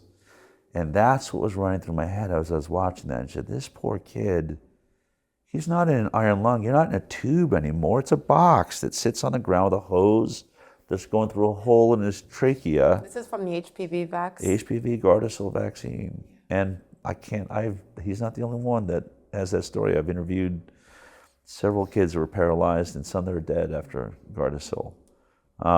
Weird thing is, all of them, the parents would always say, was a star athlete. It's a weird anecdotal thing that I would want to research more. Is there something about athletes and the way their blood moves and pumps that it makes Gardasil more dangerous? Because it was an ongoing theme. When someone would say, my child has been severely injured by Gardasil, and here's all their trophies. I would always see their trophies on the wall, and now they're like paralyzed in their bed or dead. But he was paralyzed this machine's breathing for him. And I have to wait. Every time you'd ask a question, you have to wait for the machine to fill his lungs so that he could speak. And that's when I thought, we haven't eradicated paralytic disease, what we think of as polio. This kid would be in an iron lung during polio. And then I ran and looked at the vaccine inserts, and most of them say Guillain-Barré syndrome, that's paralysis. So is transverse myelitis. These are all side effects that are known to happen from vaccinations. And in that story, luckily, the doctor said, oh, it must be the vaccine. That's rare. I mean, I've seen that story 10 other times, and they were told, no, it couldn't possibly have anything to do with the vaccine. Really? Because it's written right on the insert if you would look at it. But through your research, is there any reason to take the HPV vaccine, the Gardasil? Look, I don't give medical advice, but I can't find a reason for that vaccine. There's a great book, and I really recommend, because that is one, prior to COVID, I would have said that is the most dangerous vaccine there is. COVID's, I think, the worst thing ever made. They all have their own issues, but Gardasil's got a really, really bad aluminum load in it that I think is catastrophic too. It's sterilizing girls. It's causing early menopause in so many girls. There's been no reduction in cervical cancer since the introduction of the vaccine. So it hasn't even done what it was supposed to have achieved.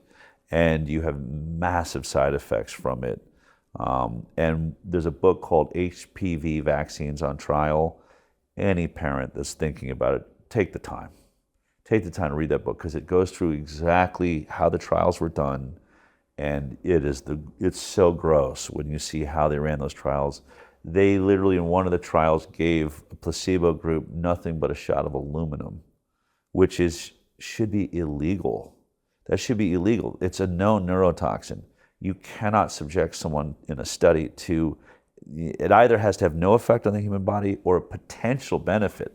I mean, we might give you a drug that could prove to be dangerous, but it was to cure your cancer.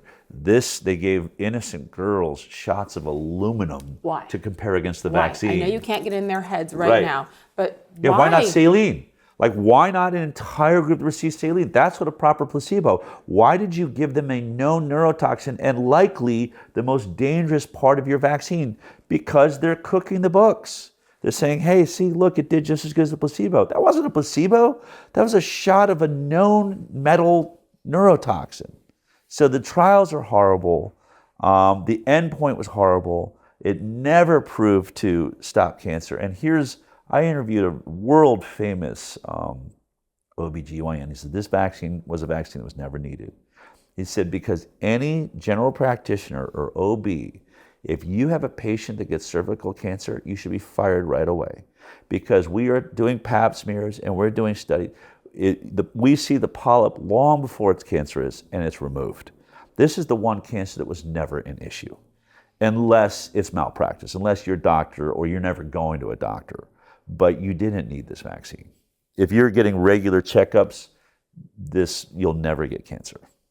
So why get this vaccine? And it's a very, very bad parents vaccine. Whose kids have gotten it because we trusted. Is there a way to flush it out? Is it too late based on pray?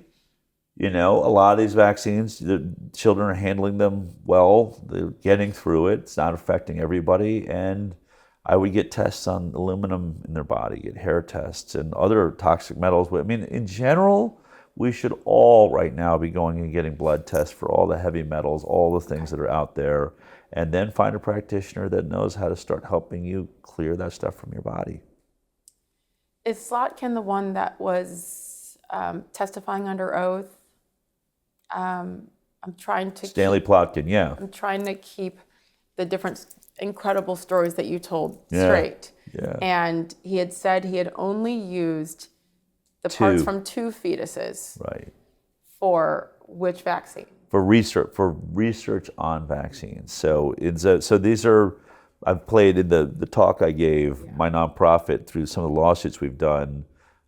Every once in a while, a leading authority, Stanley Plotkin, there's no one higher in the world than Stanley Plotkin. He's the godfather of the entire vaccine program that exists. We had a mother in a divorce case up in Detroit that reached out and said, we didn't vaccinate my daughter, and now we got divorced, now my husband wants to vaccinate my child. And it was all a whole custody thing. And they're bringing Stanley Plotkin in to testify why my daughter needs these vaccines. It's crazy.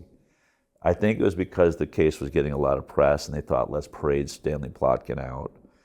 But we found out about it. And so Aaron Siri, I said, Aaron, any way we can get you to jump on this case? And he said, ask the lawyers. He said, give me the lawyer's phone number. He said, can we depose him? I mean, before he goes on the stand, can I depose him ahead of time under oath? And so he did for 9 hours. It's the most incredible deposition. It'll stand in history, but he admits a lot of things that they would never want out there. But in this case, we always hear that the Catholic Church has accepted these aborted fetal, because it's only 2 abortions all the way back in the 1960s.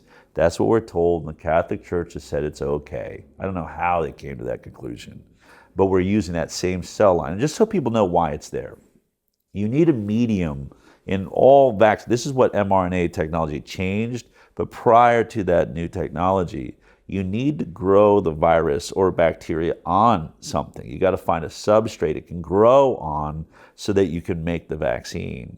And so for measles, they grow it on DNA, like the protein of dead babies. That's what they use as the substrate. And they've got these immortal cells that they just keep, producing from these babies. But we've always heard it's 2 babies.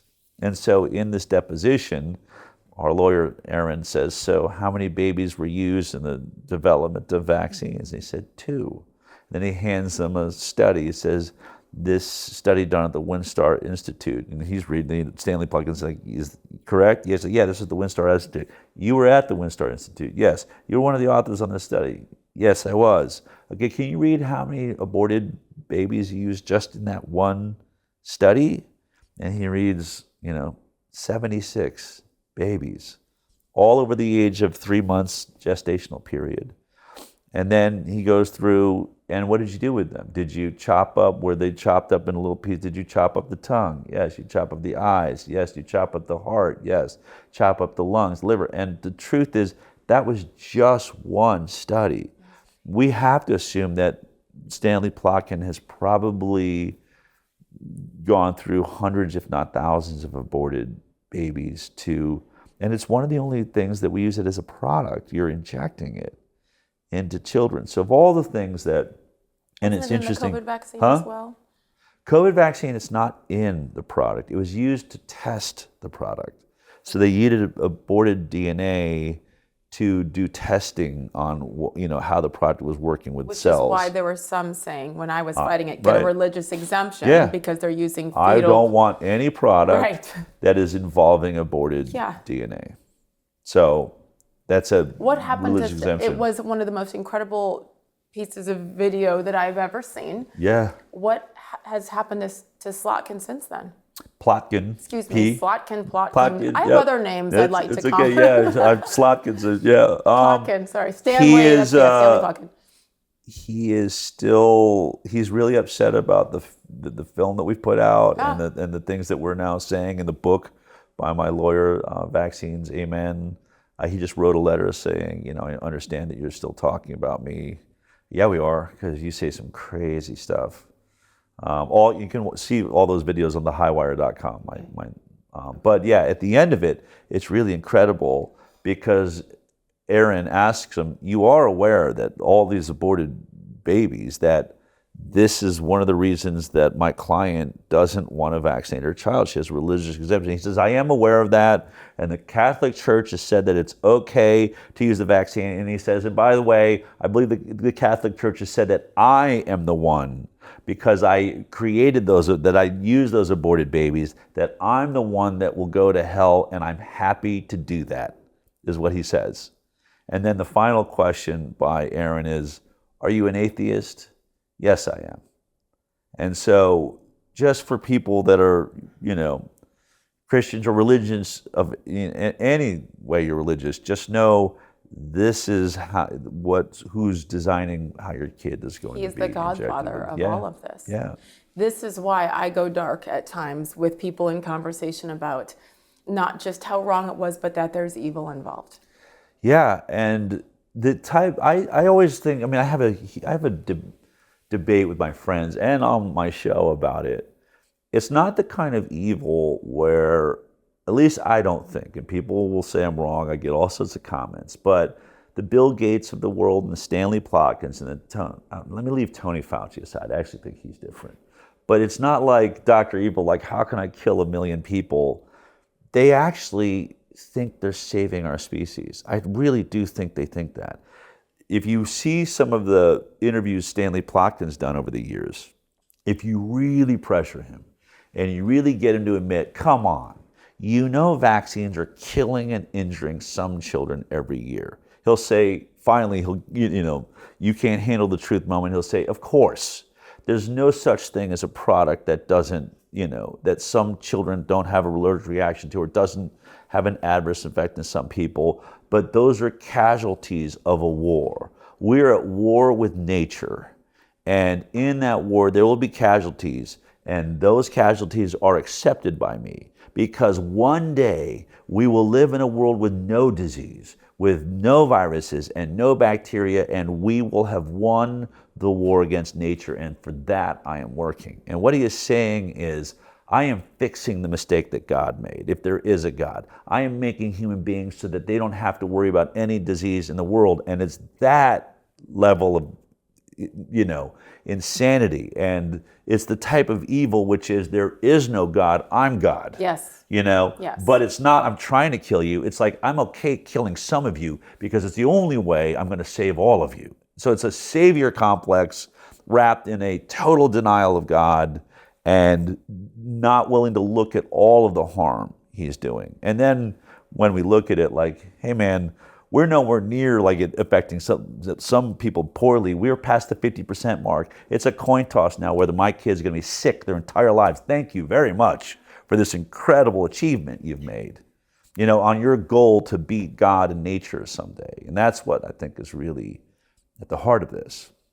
How was Anthony Fauci different? I had the opportunity to meet him early on when Donald Trump was first elected, the first time. There's a whole moment where Bobby Kennedy was up in Trump Tower and they discussed having Bobby run a vaccine safety commission.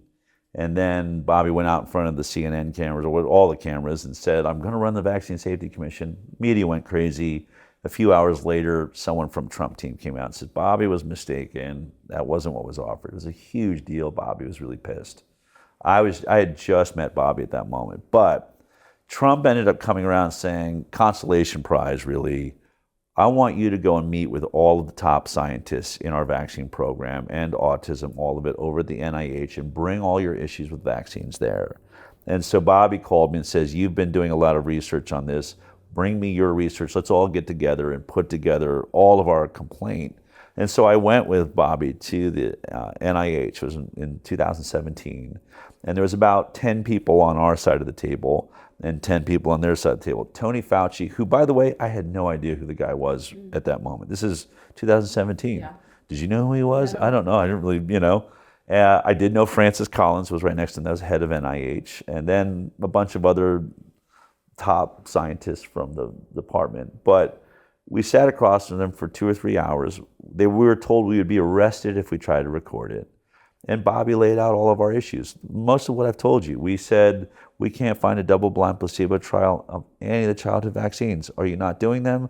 Or are they just early phase trials and somebody blurted out, of course we're doing placebo trials. It's just in early phases. And Bobby's like, well, that's why we're here. It's the NIH. It's all archived here. Bring it to us.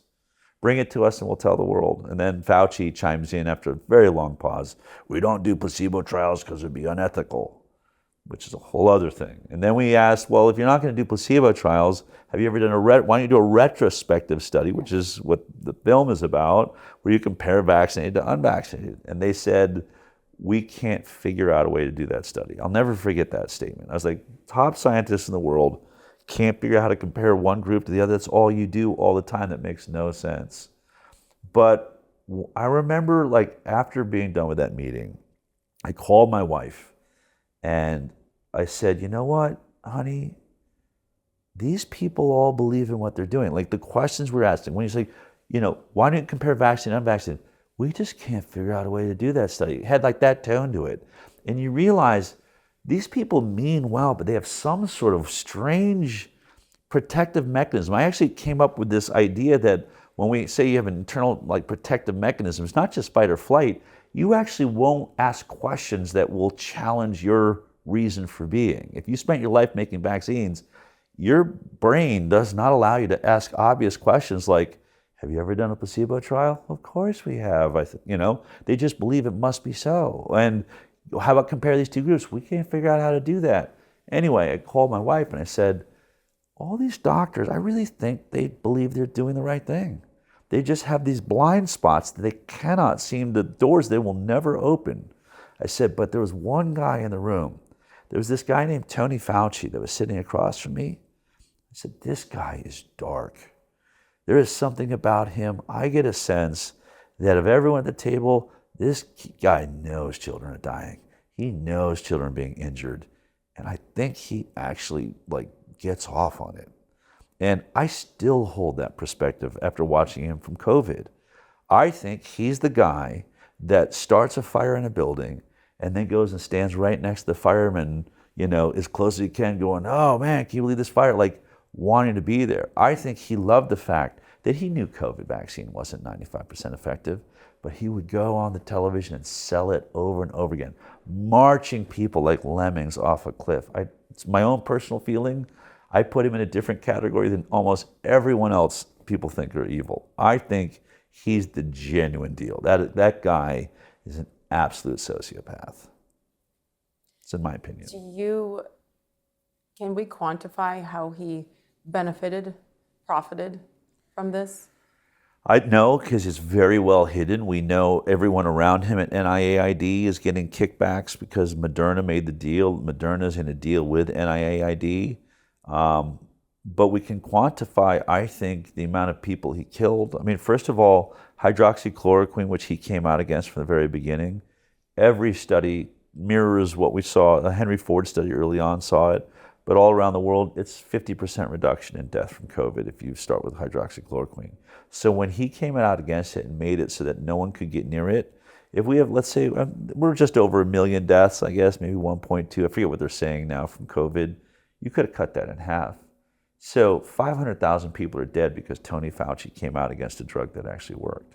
He also came out against ivermectin. Ivermectin, in studies around the world now, 80% effective at stopping death. So that means you could have saved 800,000 people. Only 200,000 might have died. And yet, what did he use? Remdesivir. Remdesivir never proved to work. It was a failed Ebola drug. It was so toxic. It was made for Ebola.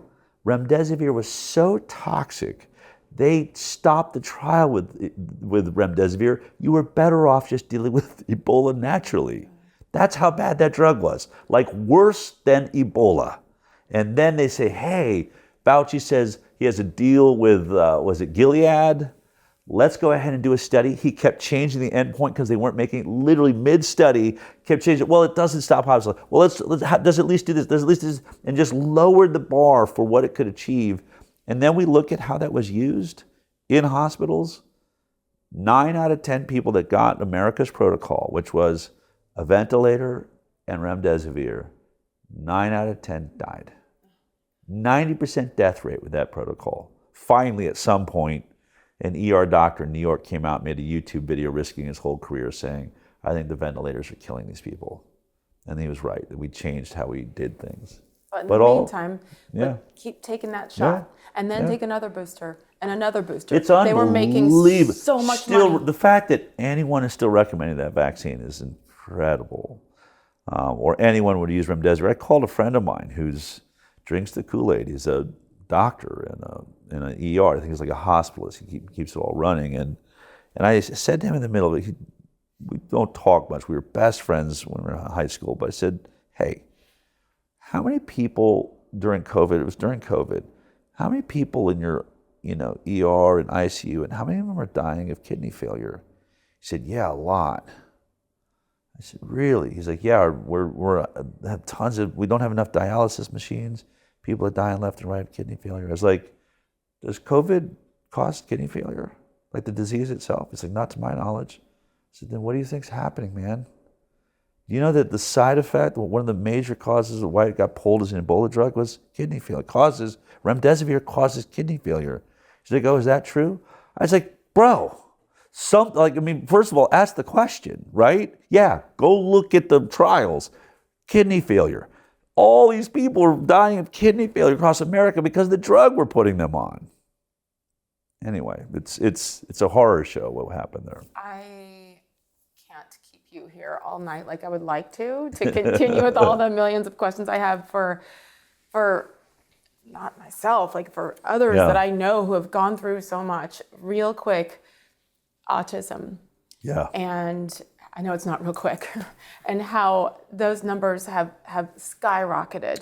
Jenny McCarthy was a friend of mine. Her son is, I think, almost 20 now. Yeah. His name is Evan, and she's been public about it. And back when no one else was, she's a true warrior. Yes, and it has and completely changed her life, her career. How she has been completely separated from everybody and everything in her industry because of her beliefs, which are based only on what has happened to her son. Yeah.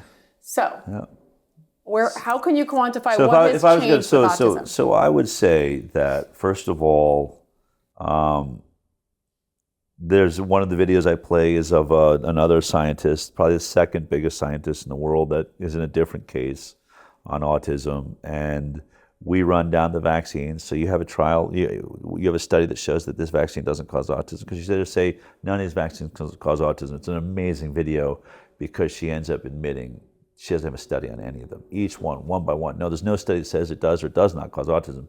In the end, you're like, what are you doing here? And he's like, so then all these vaccines, you don't have a single study that shows that the vaccine doesn't cause autism. And she says, fine, you badgered me into it. No, I don't have a study. I mean, it's amazing. You're like, what? Like, she knew. She's on the stand. She's in a court case. You showed up to be the official voice, and you don't have a single study. So when people tell me there's mountains of evidence that show the vaccines cause autism, I want to use harsh language. That is pure bullcrap. It's just a giant, what it is, it's a mountain of lies and deceit. Doesn't exist. The crazy ways they try to do studies to prove it, it's ridiculous. But I will say this, that when you look at autism, vaccines are not going to be the only cause. I have met people, everyone has, very rare, super rare, a child that has autism that wasn't vaccinated.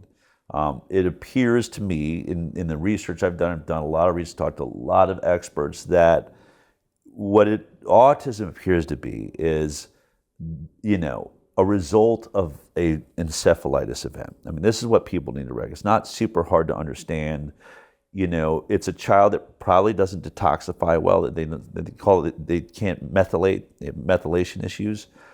There's some genes, so if you want to look at genes, there are genetic susceptibilities to not being able to detoxify. So in a toxic environment like we have, there's 260 chemicals in the umbilical cord of a pregnant woman on average in America. That's crazy. So our babies are being born incredibly toxic. I think vaccines is just the greatest delivery system of toxins, and odds are that's pushing them over the edge. Something pushes an autistic child over the edge where they suddenly get inflammation, which is what a vaccine is designed to do. It's designed to cause inflammation, an inflammatory event that incites your immune system to say, oh my God, I'm under attack. Let me make antibodies. Let me try to quell this inflammatory event. But in autistic children, they don't have enough strength in their cells and their mitochondria and things. They can't get the toxins out. So then their brain swells. Their brain swells. Most parents describe screaming for 3 days straight, like a high-pitched scream, which doctors will tell you, oh, that's normal. That's not normal.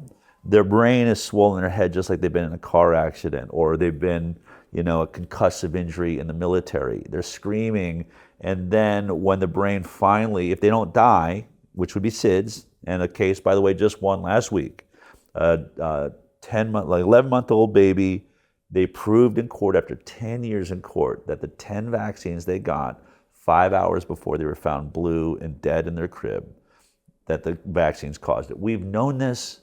Florida's finally going to pass a law. Every state should pass a law that a SIDS baby, sudden infant death syndrome, that we should immediately ask when was their last vaccination. Shocking that they're not doing that. But I think if Florida's going to start doing that, we should do it across. And by the way, SIDS, during COVID, when no one was going to a doctor and they said all the vaccine rates were dropping, no SIDS. Oh, wow. SIDS disappeared during COVID. Wow. Right? Why? It was co-sleeping. We were co-sleeping more than ever during COVID. Why weren't babies dying? So all these things. But back to autism, they can't detoxify. And so that vaccine, I think, is pushing them over the edge. The aluminum or whatever it is. I've heard stories of fluorescent light will fall and smash on the floor in a school, and a kid will then, the next day, the parents found him and he got repetitive motion, he's suddenly autistic. So that mercury poisoning from the light bulb did it. So it's toxins in children. The rest of the class didn't, get autism from that mercury bulb. And the rest of the kids that are getting vaccines aren't all having this issue. It's kids that can't clear it. It's why Tylenol, though, this statement that Bobby just made, is so critical, because what does clear, it's glutathione in your body is what grabs heavy metals and things and gets it out of your body. Tylenol shuts down glutathione production. So it shuts down your ability to get toxins out of your body. So there again, pediatricians will tell a parent, if your baby gets fussy after vaccine, give them a Tylenol. I think that Tylenol, in many ways, is the death blow. It's the thing that finally really robs this child of any ability to detoxify and get through this vaccine event. And imagine they didn't get one, they got 10. Crazy that that's happening. And then I think you see autism. I think you're going to, it's going to be really clear. There's a huge study Peter McCullough just put out 2 weeks ago. I think over 160 different studies all come together. And they showed that there's many factors that can contribute to autism, but the one that is the easiest to remedy is vaccinations. And so, and the numbers are horrifying. We're at 1 in 10,000 in the 1960s. And now we're at 1 in 34 is the national rate, 1 in 34. The really alarming rate is happening in California. Right now in California, they just did a study of all 4-year-olds in California, and the 4-year-old boys are at 1 in 12.5. 1 of every 12.5 of them has autism. And they're only 4 years old. Autism as a diagnosis is harder when they're young. It gets easier and so between 4 and 8, that number usually doubles. And so there's a good chance that in California right now, we are witnessing maybe 1 in 10, 1 in 8 boys now being born with autism, which is something you cannot wrap your head around. And again, for your audience, I just want to point out, I always say if I can prove someone's lying about at least one thing, will you at least maybe question them on all the other things? All of mainstream medicine and almost every news anchor that talks about this will say what about it? They'll say, autism's always been here. We're just diagnosing it better. That the numbers aren't going up. It's just because we're diagnosing more children with this issue. And so there's a great book called Denial about this by Mark Blaxell. But here's the reality. Let's say that's true, okay? Don't just repeat it. Now let's take it on. Let's just say, we have always lived in a world where 1 in 12.5 boys is autistic, meaning 1 in 12.5 men are autistic. Is that a world you remember ever being like that? There should be hieroglyphic images. If it was that prevalent in Egypt, we should see pictures of it. Yeah. We should certainly see, and this book gets into it, all the greatest diagnosticians of our time, like before our time. Everything we know about schizophrenia, everything was Freud and Charcot and Tourette's, these doctors that went in and they couldn't fix it. It was 100, whatever years ago. They would go in, though, these insane asylums and just describe every malady that they could find. There is 0 descriptions of autism in there. 0. And if it's at 1 in 12.5, let's be clear. Children that are in diapers that will never be able to speak, have repetitive motion disorders, the severe autism. These days, in the world we live in, we keep our Down syndrome children at home. We keep our autism. But cut to 50 years ago, put them in an insane asylum. They would have been filled up there. They're not there. There's no description of it whatsoever. Leo Kanner, who's, discovers this autism phenomenon in America, he has, I think, 10 kids, might have been 12. They call them Kanner's kids. He's the one that named it, Asperger's at first.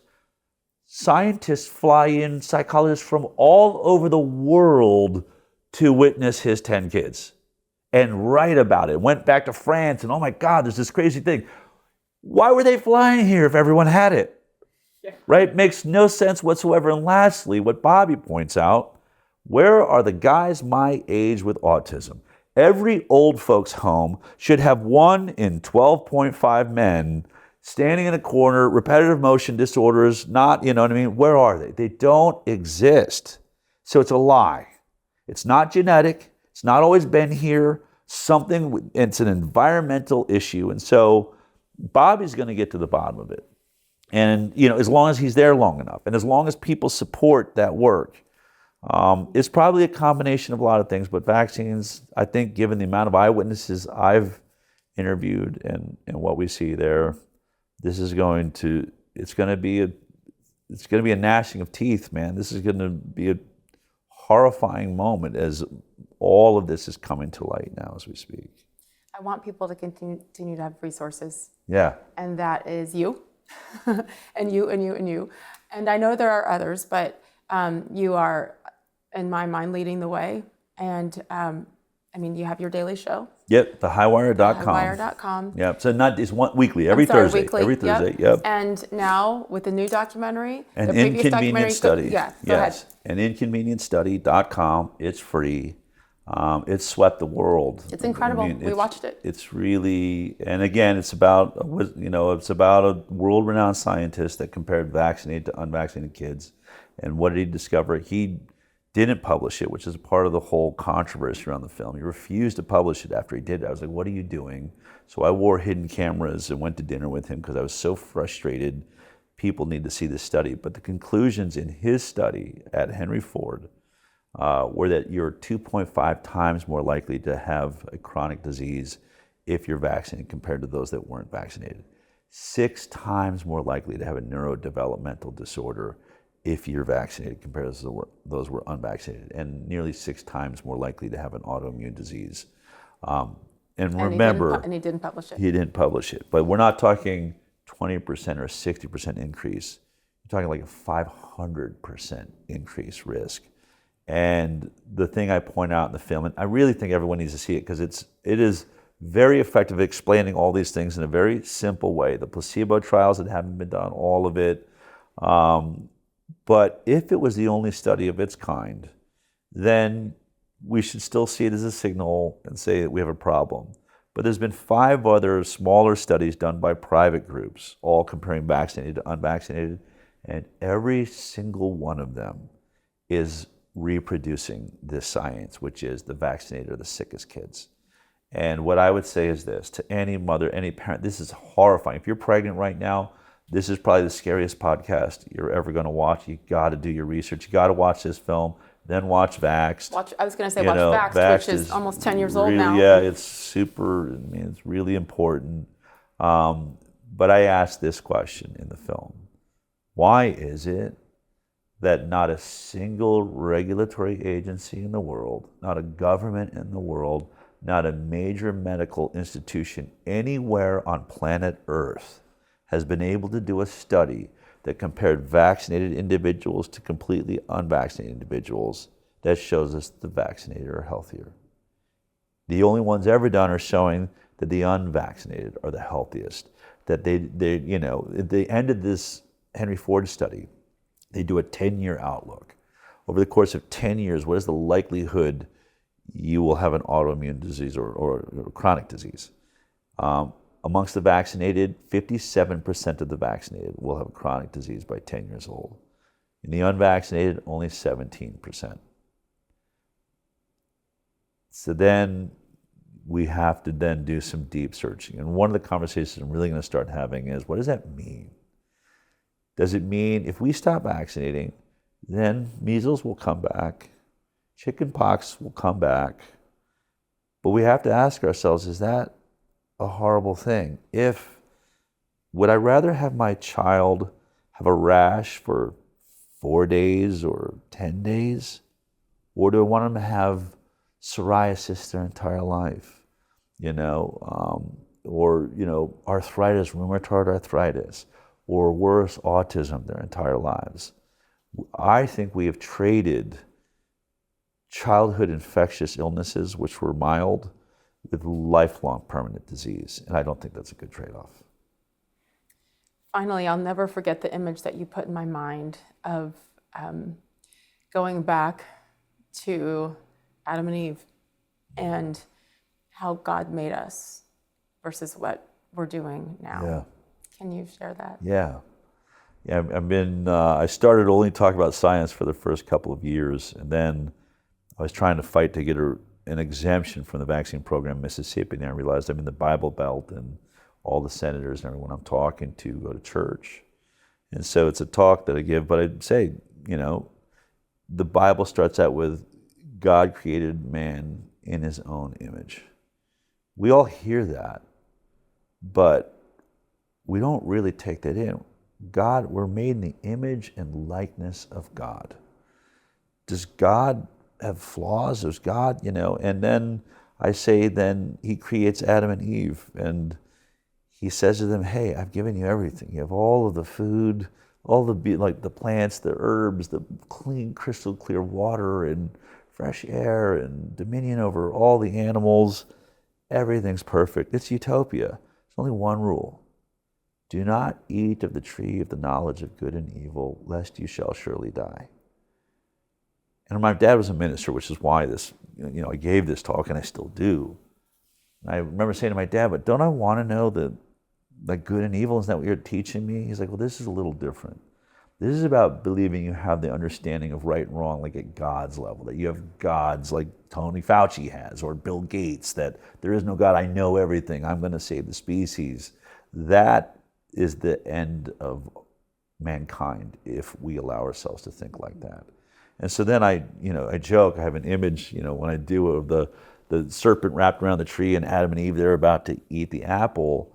And as the story goes, God leaves Adam and Eve all alone in Eden and, comes back after some time and, he's looking for them and they come out and they're covered in fig leaves.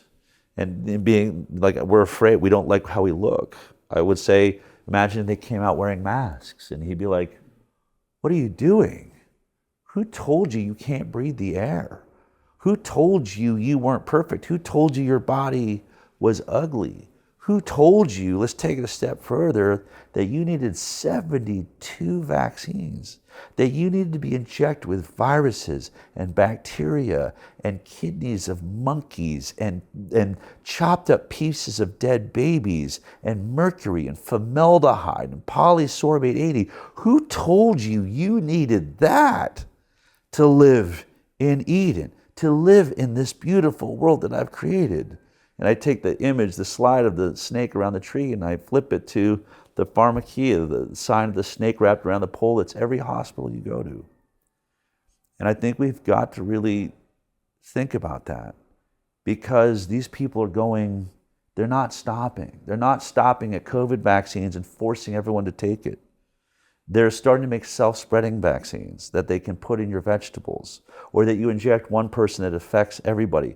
They have lost their minds to the point where they're making man-made viruses that they're going to inject into people that we will all catch in order to protect us from the viruses in God's world.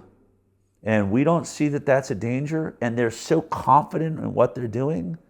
I mean, I'll say this, no matter what anyone thinks of what I've just said, everyone knows we rushed the COVID vaccine onto the market. Everyone knows that. Some, like you, think that that vaccine is a disaster. Others are going to get their 10th booster. God love them. God help them. Whatever that person is, but okay. But it's being rushed on the market. It was forcibly injected into every business that had, more than 100 employees, and wanted to give it to everyone in the world. I will say this, I think the COVID vaccine was a bad vaccine, but we have never seen a virus since the dawn of man, no virus, no matter how many times Bill Gates screams about it in the news, no virus has ever swept this world and wiped out our species. Never happened in all the time we've been here. But if we keep allowing pharma to rush new technologies onto the market with no placebo testing, no long-term safety trials, and then we let the governments of the world forcibly force everyone to inject themselves with those products, you only need one time to get that wrong. One time where it triggers infertility in every woman alive on earth, and you are settling in the dystopian movie we've watched several times, The Last Living Girl That Can Get Pregnant. These aren't mythological stories anymore. We are dancing literally with the devil. We are dancing with a hubris, with an ego, and no idea the dangers we could do. What we just did with COVID could potentially have just wiped out our species. It won't. We're going to survive it this time. But for God's sakes, stop bowing to this religion of science. Stop allowing them to do this stuff. Stop. They should never, and I only have one thing that I fight for. I don't care. If you want to take vaccines, bring one over here. I'll inject it into you myself. If you really want it, I'm all about freedom. It's a free country. But we cannot live in a world where these products are ever forced into us, or we will not survive. Science is going to make mistakes. It's done it before. It's done it with thalidomide. It's done it many, many times. Talcum powder, Vioxx, you name it. But these products forced by governments into everybody, 8 billion people get one product that, oops, didn't see the downstream effects. What if it skips a generation? It's all the babies born to them will never have children again. Or all born with some diabolical permanent illness. Anything's possible when you don't do proper science. And anything's possible when we don't have choice. They should celebrate the anti-vaxxers. Science honestly should celebrate everyone that decides to not vaccinate their kids in case they make a major mistake and say, we may need your bloodline someday. We may have pushed it too far. We're going to want to get back to who we were and what we were. We should celebrate those people that if they're taking a risk, good on you. Good on you for taking the risk. Because we're risky as hell with the way we're doing this vaccine program. I have done thousands of interviews over the last 31 years. Thousands. None more important than this. And never will. And you make me cry on my own show. Better not cut it out. It's really nice to see someone as badass as you are. It's the most important thing I will ever do. And you are doing God's work. Thank you for your courage, because I know I can't imagine what this has been like for you. But thank